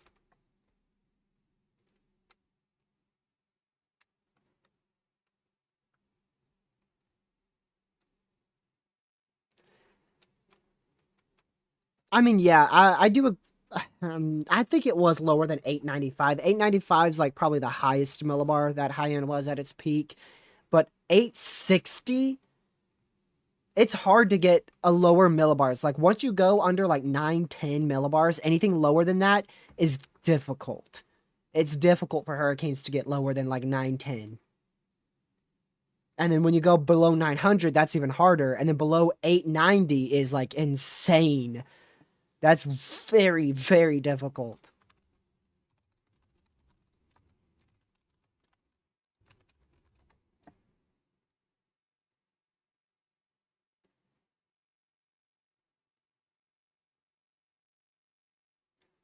Wait, what other hurricane had a 895 millibar in the Gulf? 895 millibar hurricane.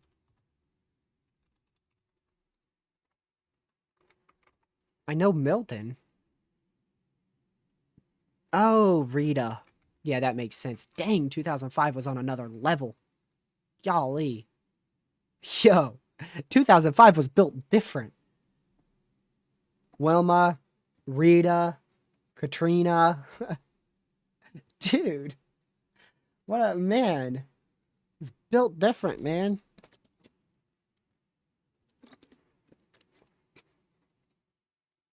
220 recorded gusts. Gusts are different than sustained. I mean, I think like Patricia probably had wind gusts near beyond 230 miles per hour at peak. But now recorded 220 mile per hour wind gusts, that is different because that's observed. Final question before you leave. Okay.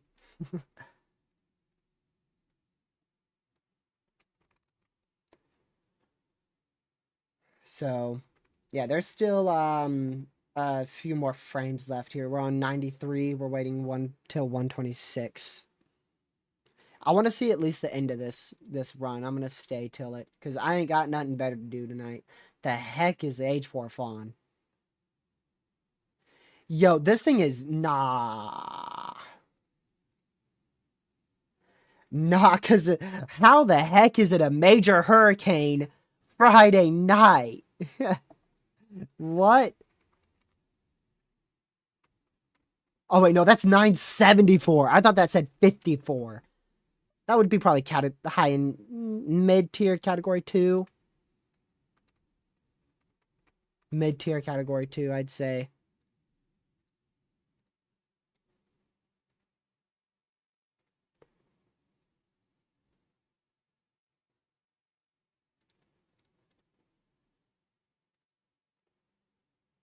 Let's see.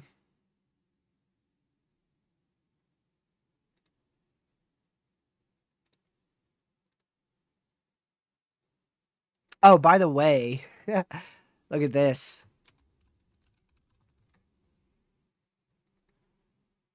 Let's see if I can pull this up. Current storms. Melissa.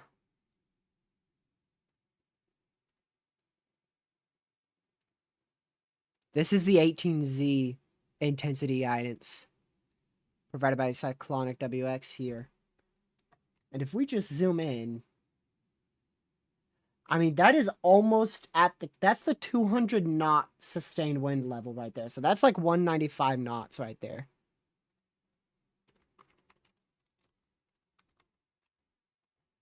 So that's still your 225, but I wanted to show you it on this because you can see how close that is to 200. I don't know if we could see that from Tropical Tidbits. But I don't know, that might be higher than 195. How close do you guys think that is? Because that's 200 right there.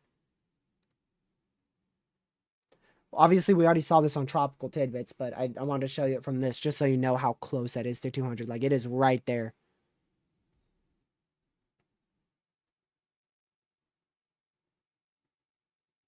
Who would you want as a dinner guest? What? What are you? What, Caleb? This is a weather stream, buddy. I think you got to recheck the title.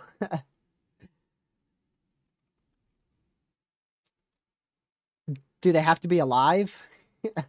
Or could I take him? Could I get somebody from like who's already passed away?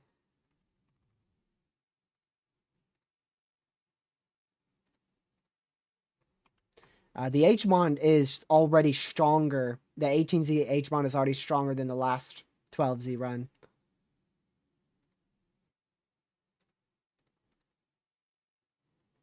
And the H Wharf, it's looking like it's sticking with that northern trail. If it doesn't turn west on these next few frames imminently, it's going to be north. And you know why? You know why? I can give you one huge reason. It is way too strong. If this thing is a major hurricane Saturday morning, that would definitely pull it more north.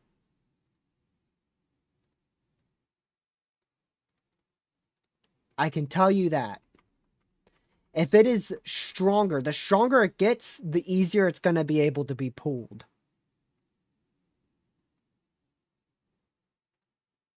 Yeah, the old HAFSB run, the 12Z, yeah.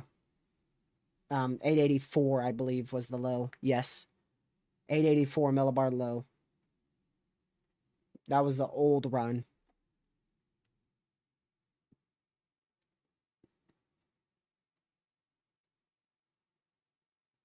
You could kind of see how it struggles around that 910 mark, right?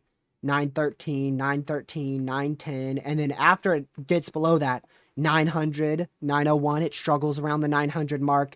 And then once it gets below 900, 895, 889, 884. And it would probably have gone sub 880 if this run had another 2 frames to it. It probably would have gone sub 880.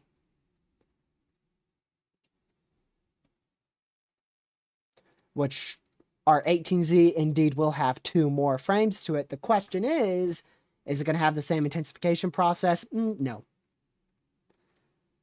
Look at the difference. This category 2, 12Z, already category 5 at this point. So I can tell you the HAFSB 18Z is substantially weaker and probably more reasonable. Definitely more reasonable.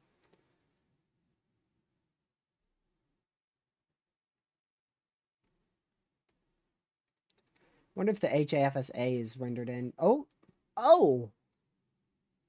Wow. Talk about a rapid intensification process. Golly.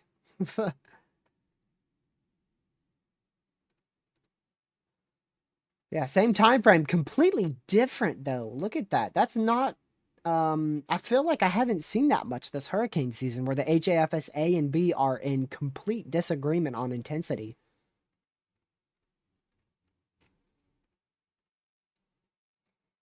Is that an eye right there? Thing's so small I can barely even tell. Dude, that's insane. Yeah, the HAFS A is probably going to be the lower millibar out of our hurricane runs instead of the HAFS B.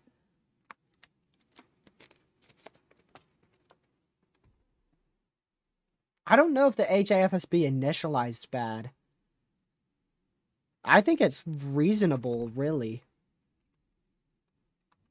Because the NHC doesn't have a Category 4 until the 27th. Which that's Monday, right?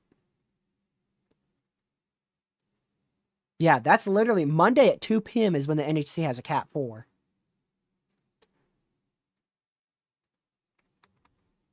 And the old HAFSB has a Cat 5 literally Sunday morning. Completely different. So,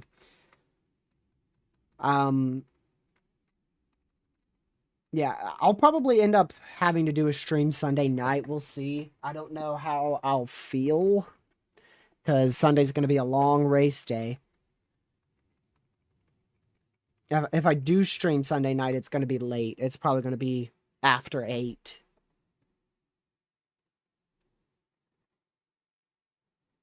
But yeah, we'll see. The good news is this upcoming weekend I'm only going to one race. I'm not gonna do the whole 4 shebang, so I would still like to watch them though. Let me see the times. 2 p.m. Let's see. Friday at 6 o'clock. Dang, you had to start right at my stream time, didn't you?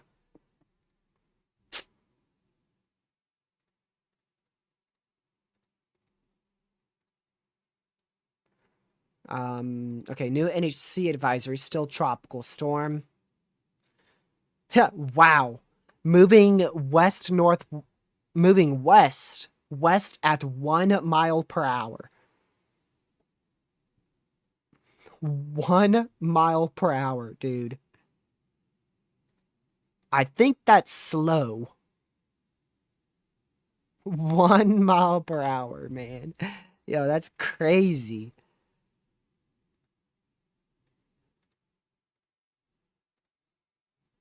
Did they do a cone on this advisory?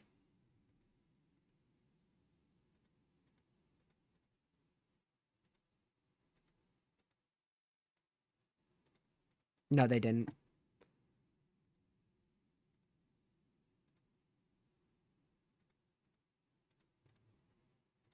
Yeah, look at the new update here. Paying attention to only the orange circle. Look at this. So, can you see that? Okay. Old update, new update. Old, new. Clearly goes west, southwest. So the system still isn't moving north. Still not moving north.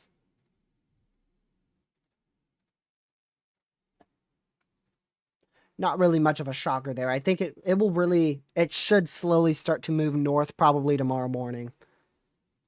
I wouldn't be surprised if it's still moving west later tonight. I think sometime either tomorrow morning or afternoon it will move more north. HMON. Yep, there's the HMON Category 5 hurricane Monday afternoon. Monday morning or afternoon, one or the other. HAFS-A, which should be the strongest, probably the strongest hurricane model we're going to see on the 18Z cycle here. 919 millibars so far. We'll see if it strengthens further going into Monday. HMON.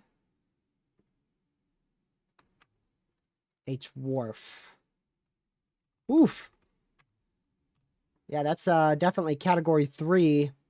Probably Category 4. I would say that's high-end Cat 3, if not Category 4 at that point. 848 millibar Saturday morning. But look at the positioning. Look at the difference. Saturday morning, Category, we're going to say 4. Category 4 hurricane on the H-Wharf. Barely southeast of Cuba. Barely southwest of Haiti. Go to the HAFS B 18Z. $9.48, not $8.48. Go to the HAFSB for Saturday morning. And Haiti's way up there. And that's Jamaica. So, like, the difference between those two runs is insane. Like, that's probably near... I can't even tell you how much of a mileage difference that may be. Like, that's probably about a 200-mile difference right there. Between where the HAFSB is and where the H-Wharf is. Probably near a 200-mile difference. Here's the HAFSB really starting to intensify now. Finally starting to get to Category 4 status Monday morning. So I think the HAFSB is, at the moment, this is kind of a good middle ground right now, in my opinion. A very gradual and unpredictable low pressure moving to the west-northwest over the next 2 days or so. And then really starts to pick up on intensity and movement going into Saturday morning, and then slowly intensifies Saturday, Sunday from a tropical storm to a category 1, and then Sunday night category 2, Monday morning very early Monday morning, if not Sunday night, category 3, Monday afternoon, category 4, and then we'll see what the last couple frames has on this particular model run.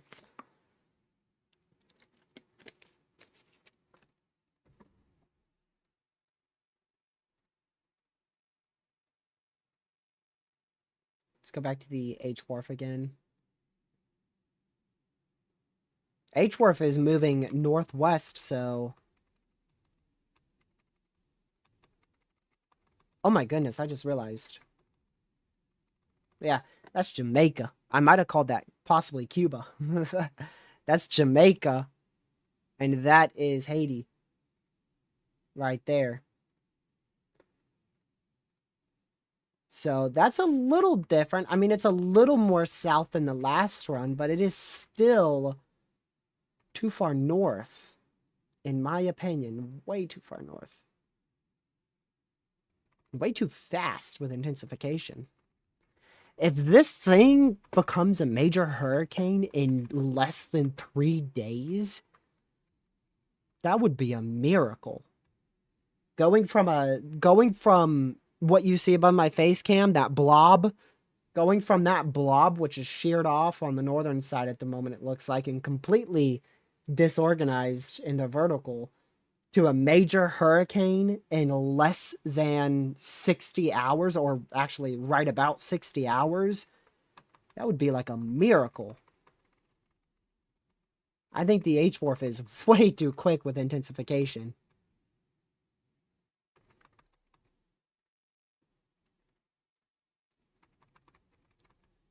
The H-Mon is fully rendered.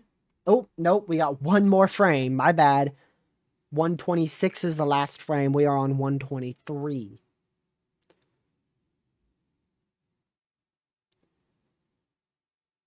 Could this be catastrophic for flooding? Because this is insane, not moving at all in the same area for days. Yeah. Catastrophic flooding is most likely going to occur across southern Haiti, probably much of Jamaica, honestly, and probably somewhere in Cuba as well. Cuba's a little bit more uncertain. I would say somewhere to the eastern, southeastern Cuba is going to have probably catastrophic flooding.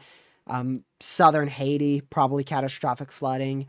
And much of Jamaica is probably going to end up with flooding, and some of which could be catastrophic. So I think a lot of areas will see a lot of flooding. And many areas will probably end up with catastrophic flooding. Haiti it's not too much about the rainfall, but more of the landslides. Like southern Haiti probably will pick up on about 5 or what is the NHC saying? I'll actually just reiterate what the NHC is calling for. If it wants to load.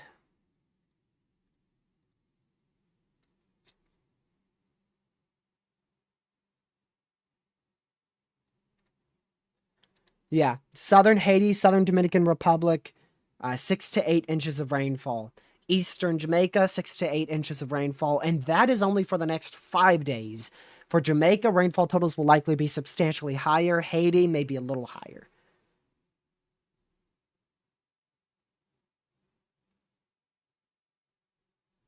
It's impossible for hurricanes to drop snow. Nope. Hurricane Sandy dropped snow in West Virginia. As Jake just said.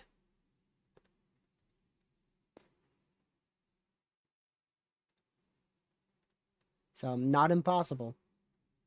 Ooh, 926 on the very last frame of the HMON 18Z. Do you think we'll get lower? Do you think we'll get lower? I do. Because if you look at the HAFSA, We're already at 908. Yeah. Yep. Already at 908 on the HAFSA. Now, will we get lower than that? I say yeah. I say the HAFSA is probably going to be right around, probably sub 900.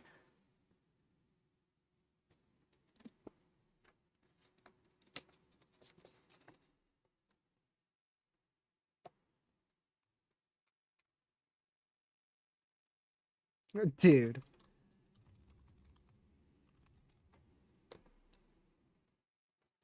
Um, Caleb, I'm not 19, my guy.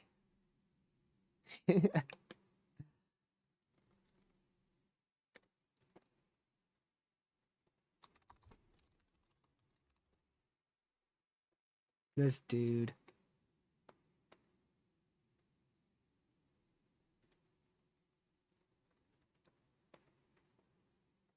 No, I'm 20. I am 20. I'm the big 2-0.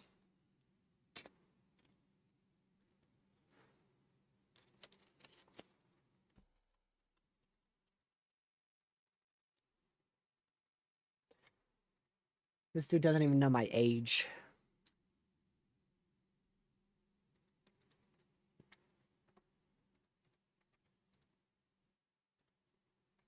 Nope. I'm not 17 and 18, and I do not wish to go back to those years. Oof. Nope. Hated them. I will gladly stay 20. Let me go to, let's see. Yeah, the HMON. So HMON 926. H Wharf is probably going to be, well, I thought it would be actually substantially higher. This might have a very catastrophic hit on Jamaica. Because this is going to be a Category 5, very close to Jamaica here on this particular run.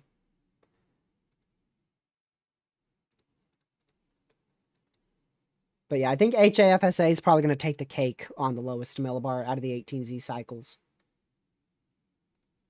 Unless the HAFSB, nah, the HAFSB only has 2 more frames left. Ain't no way it goes from 944 to less than 910 in 2 frames. No way.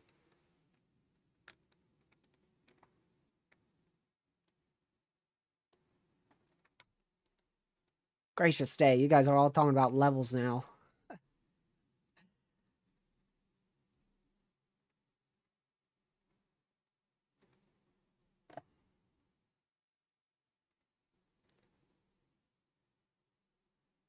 I'm just watching chat fly by right now. Is this the HAFSB? Yep, there's the lowest HAFSB millibar, 938. So that's one of the higher millibars right now, because HBON was, 926. HWARF is already lower. 939. Hold on. Now I gotta go look again, because I have terrible memory. Okay, so actually the HWARF is 1 millibar too high at the moment.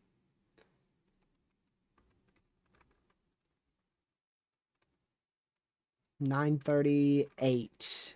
Is that a, yeah, that's a tie. The HAFSB and the HWARF have tied with the same millibar for the highest millibar out of our 18Z cycle. Now we got to see what, yeah, like I said, HMON low. So HAFSB, no, HAFSA. We just got to see how low this one's going to go. So our highest millibar for peak intensity was still probably Category 5, 938 millibar, which was a tie between the HWARF and the HAFSB. The lowest millibar is going to be the HAFSA, no doubt. No doubt.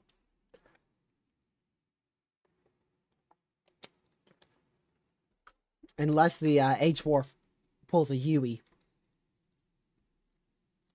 Unless the HWARF pulls a Yui and the system goes whoop right back down this way.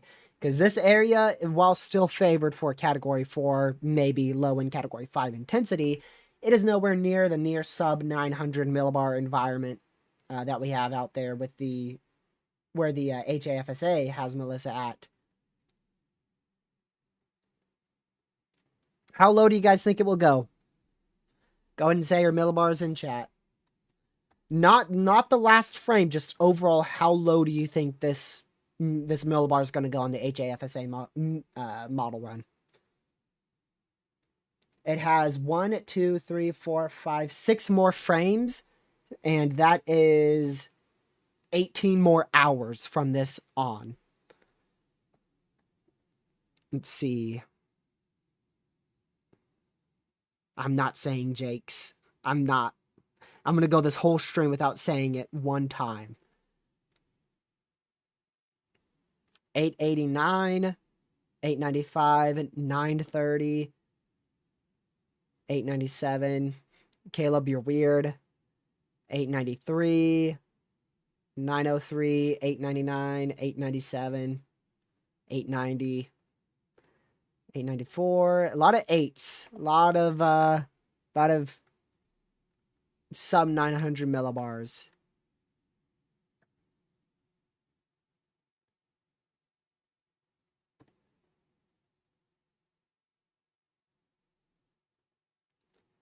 All right. Yeah, so I'm going to say I'm going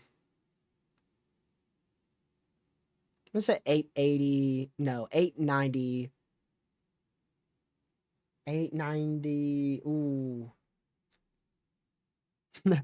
I don't know. It is the nah. I'm gonna go 885. 885. I was gonna go like 895 right around there. I'm gonna go lower. 885.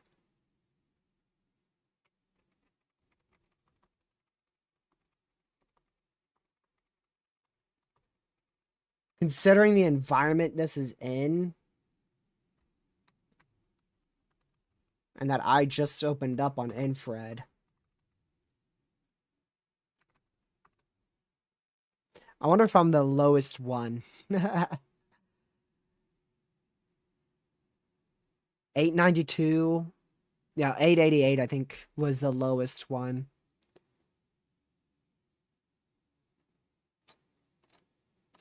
Yeah, so most are between about 890 and like 890. Yeah, 890 and 900 millibar. That's what it seems like the majority of you guys say. 885 is kind of crazy. I mean, if we just go look over here to the HAFSB, considering this is in a similar environment, heading to the similar direction, 884, we go to the HAFSA. Matter of fact, watch this. Monday 06Z 903. Monday 06Z 901. So technically, I should have gone 1 millibar higher. I should have gone 1 millibar higher, but 885 is what I'm going to say.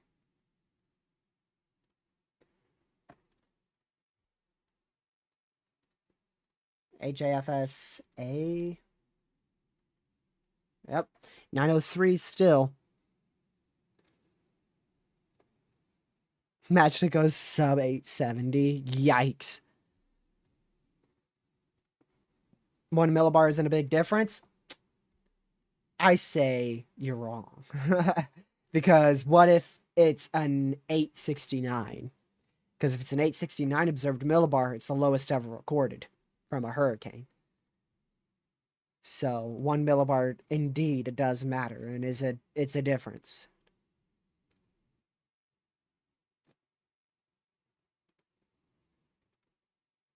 Yo, Caleb, I can barely even see that.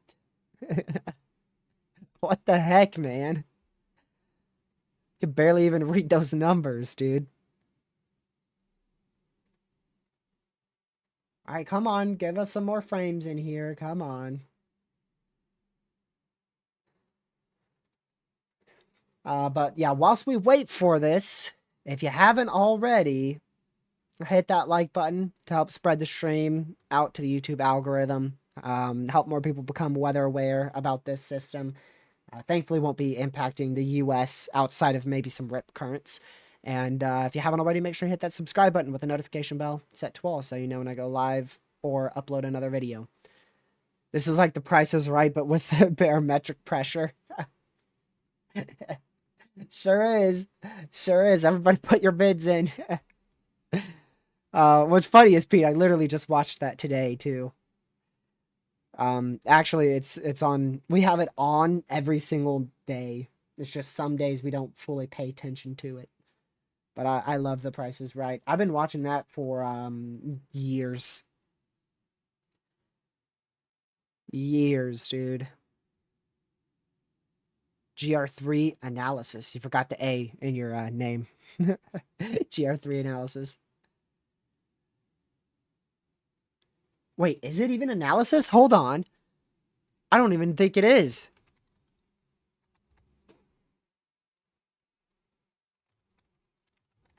Because you have GR2. Yeah, it's not. Never mind.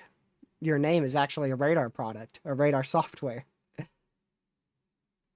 So we have a radar software GR3 in here. We've had the NAM3K in our chat. We've had the HRRR. HRRR is a very frequent viewer of ours. Who else have we had in here? I'm trying to think if we've had any other like model runs or anything like that. Those are the main three I can remember.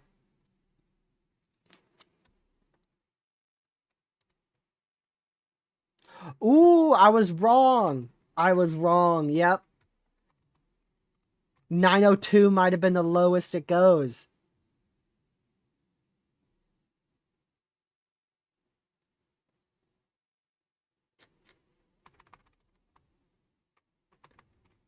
Did anybody say 902? 901. 901. Godzilla, I think you were saying 901 the whole time. So, I mean, I think you're 1 millibar off.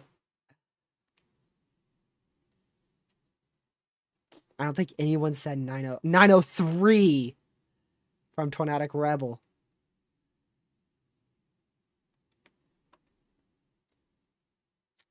If I go too far up, yeah, now people are talking about the other millibar.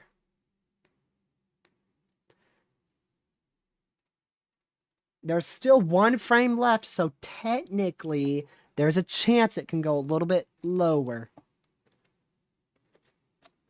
I was probably the most wrong. I was the most wrong. I said 885. I was the most wrong. I thought this was going to be like the HAFSB model run.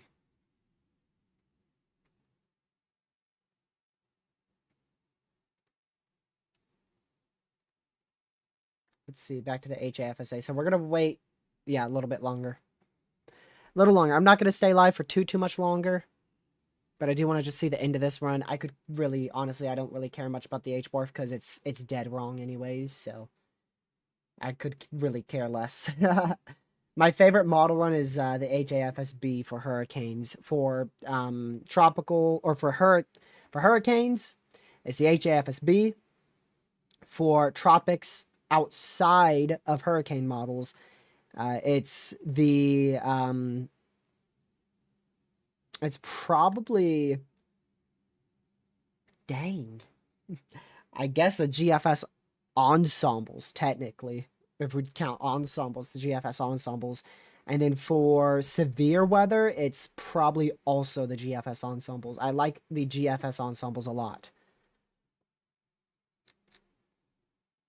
TRG did not cook on that prediction. No, I got cooked.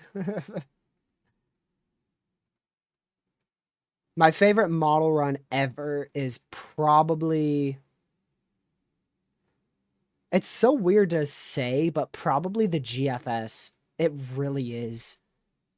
Like, if I'm thinking of my most used model run and the thing I listen to the most, it's probably the GFS. But the thing is, when it comes to, like, specific scenarios, I hate the GFS. But, like, long-range severe weather, I'm typically using the GFS. Long-range tropics, typically using GFS. So...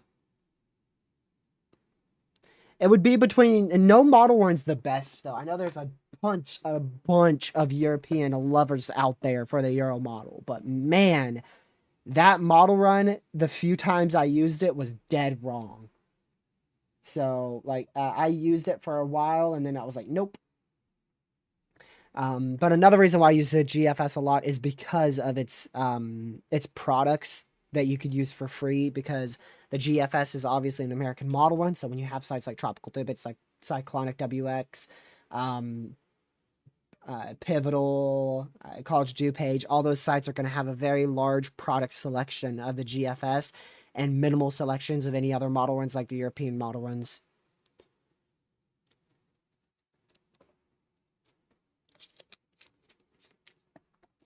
HMON. I do like the HMON model run, actually. The HMON was, when I used it last year, it did fairly well. The HWorf did horrible. The HMON did fairly well, and I can't even recall the HAF as A or B for some reason. Oops. Get that off real quick. I don't know what that was. Okay. I'm good. I hit a random key on my keyboard and pulled a Google Help. See how fast I was to change that? I'm impressed by myself. My reaction time was really good. Let's go to the HAFSA here. Yep, so it looks like 902 was the lowest millibar. What does this thing look like on satellite? Golly. Yo, yeah, dude. Look at those two. That's crazy. So it was in between Tornadic Rebel and Godzilla. You two were the closest tied. Literally, Tornadic Rebel said 903 and Godzilla said 901. Was there a third? Was there a third person I missed?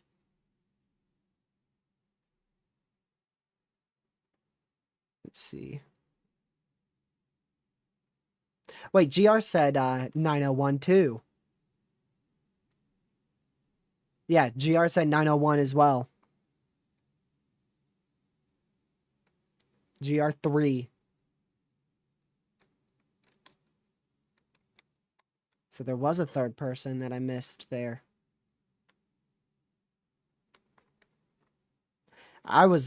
Jake was very far off. Jake was really, really, really far off.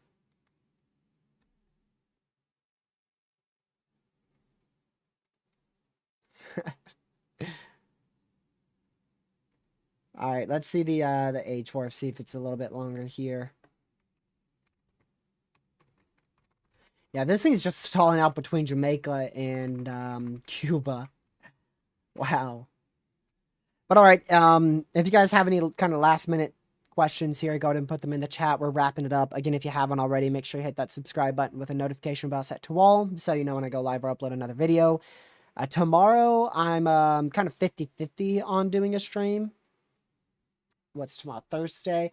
Yeah, I'll probably end up doing a stream tomorrow at 6. I probably will. So we'll plan on that. I'll be live tomorrow at 6 o'clock Eastern time. So hopefully I will see you there same time tomorrow. And wait till the 11 p.m. update. It's not that serious right now. We'll do that. Yeah, we might end up waiting later and doing longer streams when it gets stronger. But right now, this thing's still a tropical storm, so only like either once a day or every other day streams are needed. So like I said, I'll be live tomorrow 6 p.m. Eastern. Friday probably will end up being a video. Saturday might have to be a day off. Might have to be a day off Saturday. We'll see. I might end up, I don't know. We'll see. So stream, this is the plan right now. I'm going to just say this schedule. It might change. Stream tomorrow, 6 o'clock Eastern. So that's Thursday's plan. 6 o'clock Eastern.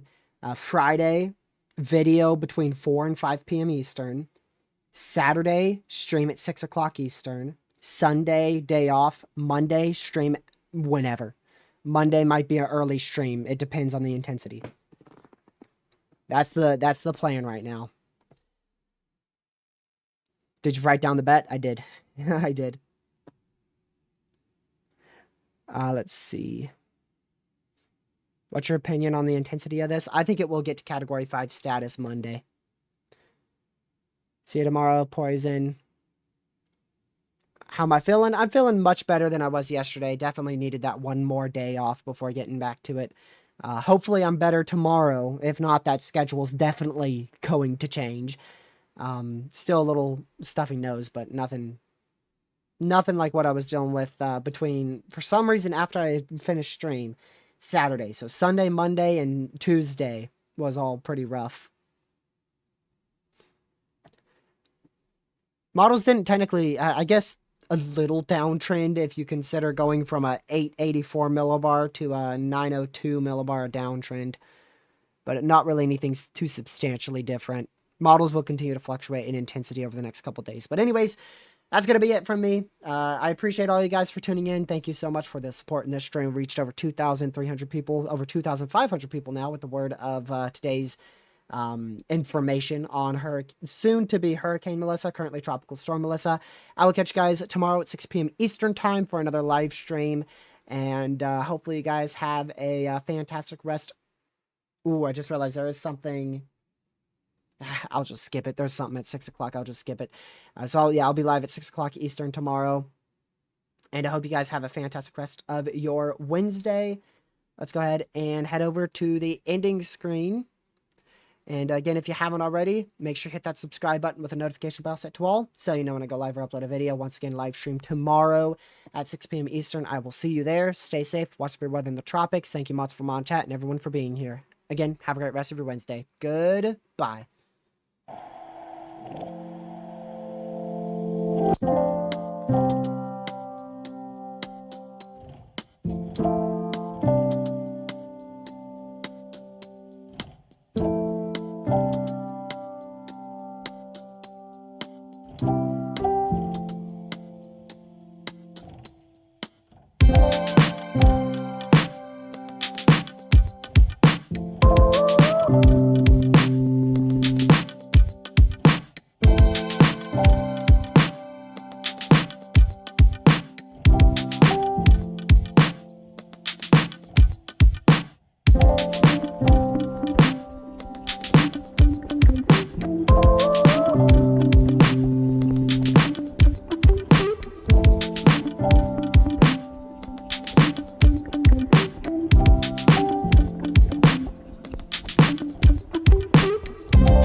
Stay safe, watch for your weather in the tropics, and I'll see you guys in tomorrow's stream at 6 o'clock Eastern. Have a great rest of your Wednesday night. Thank you much for my chat. Goodbye.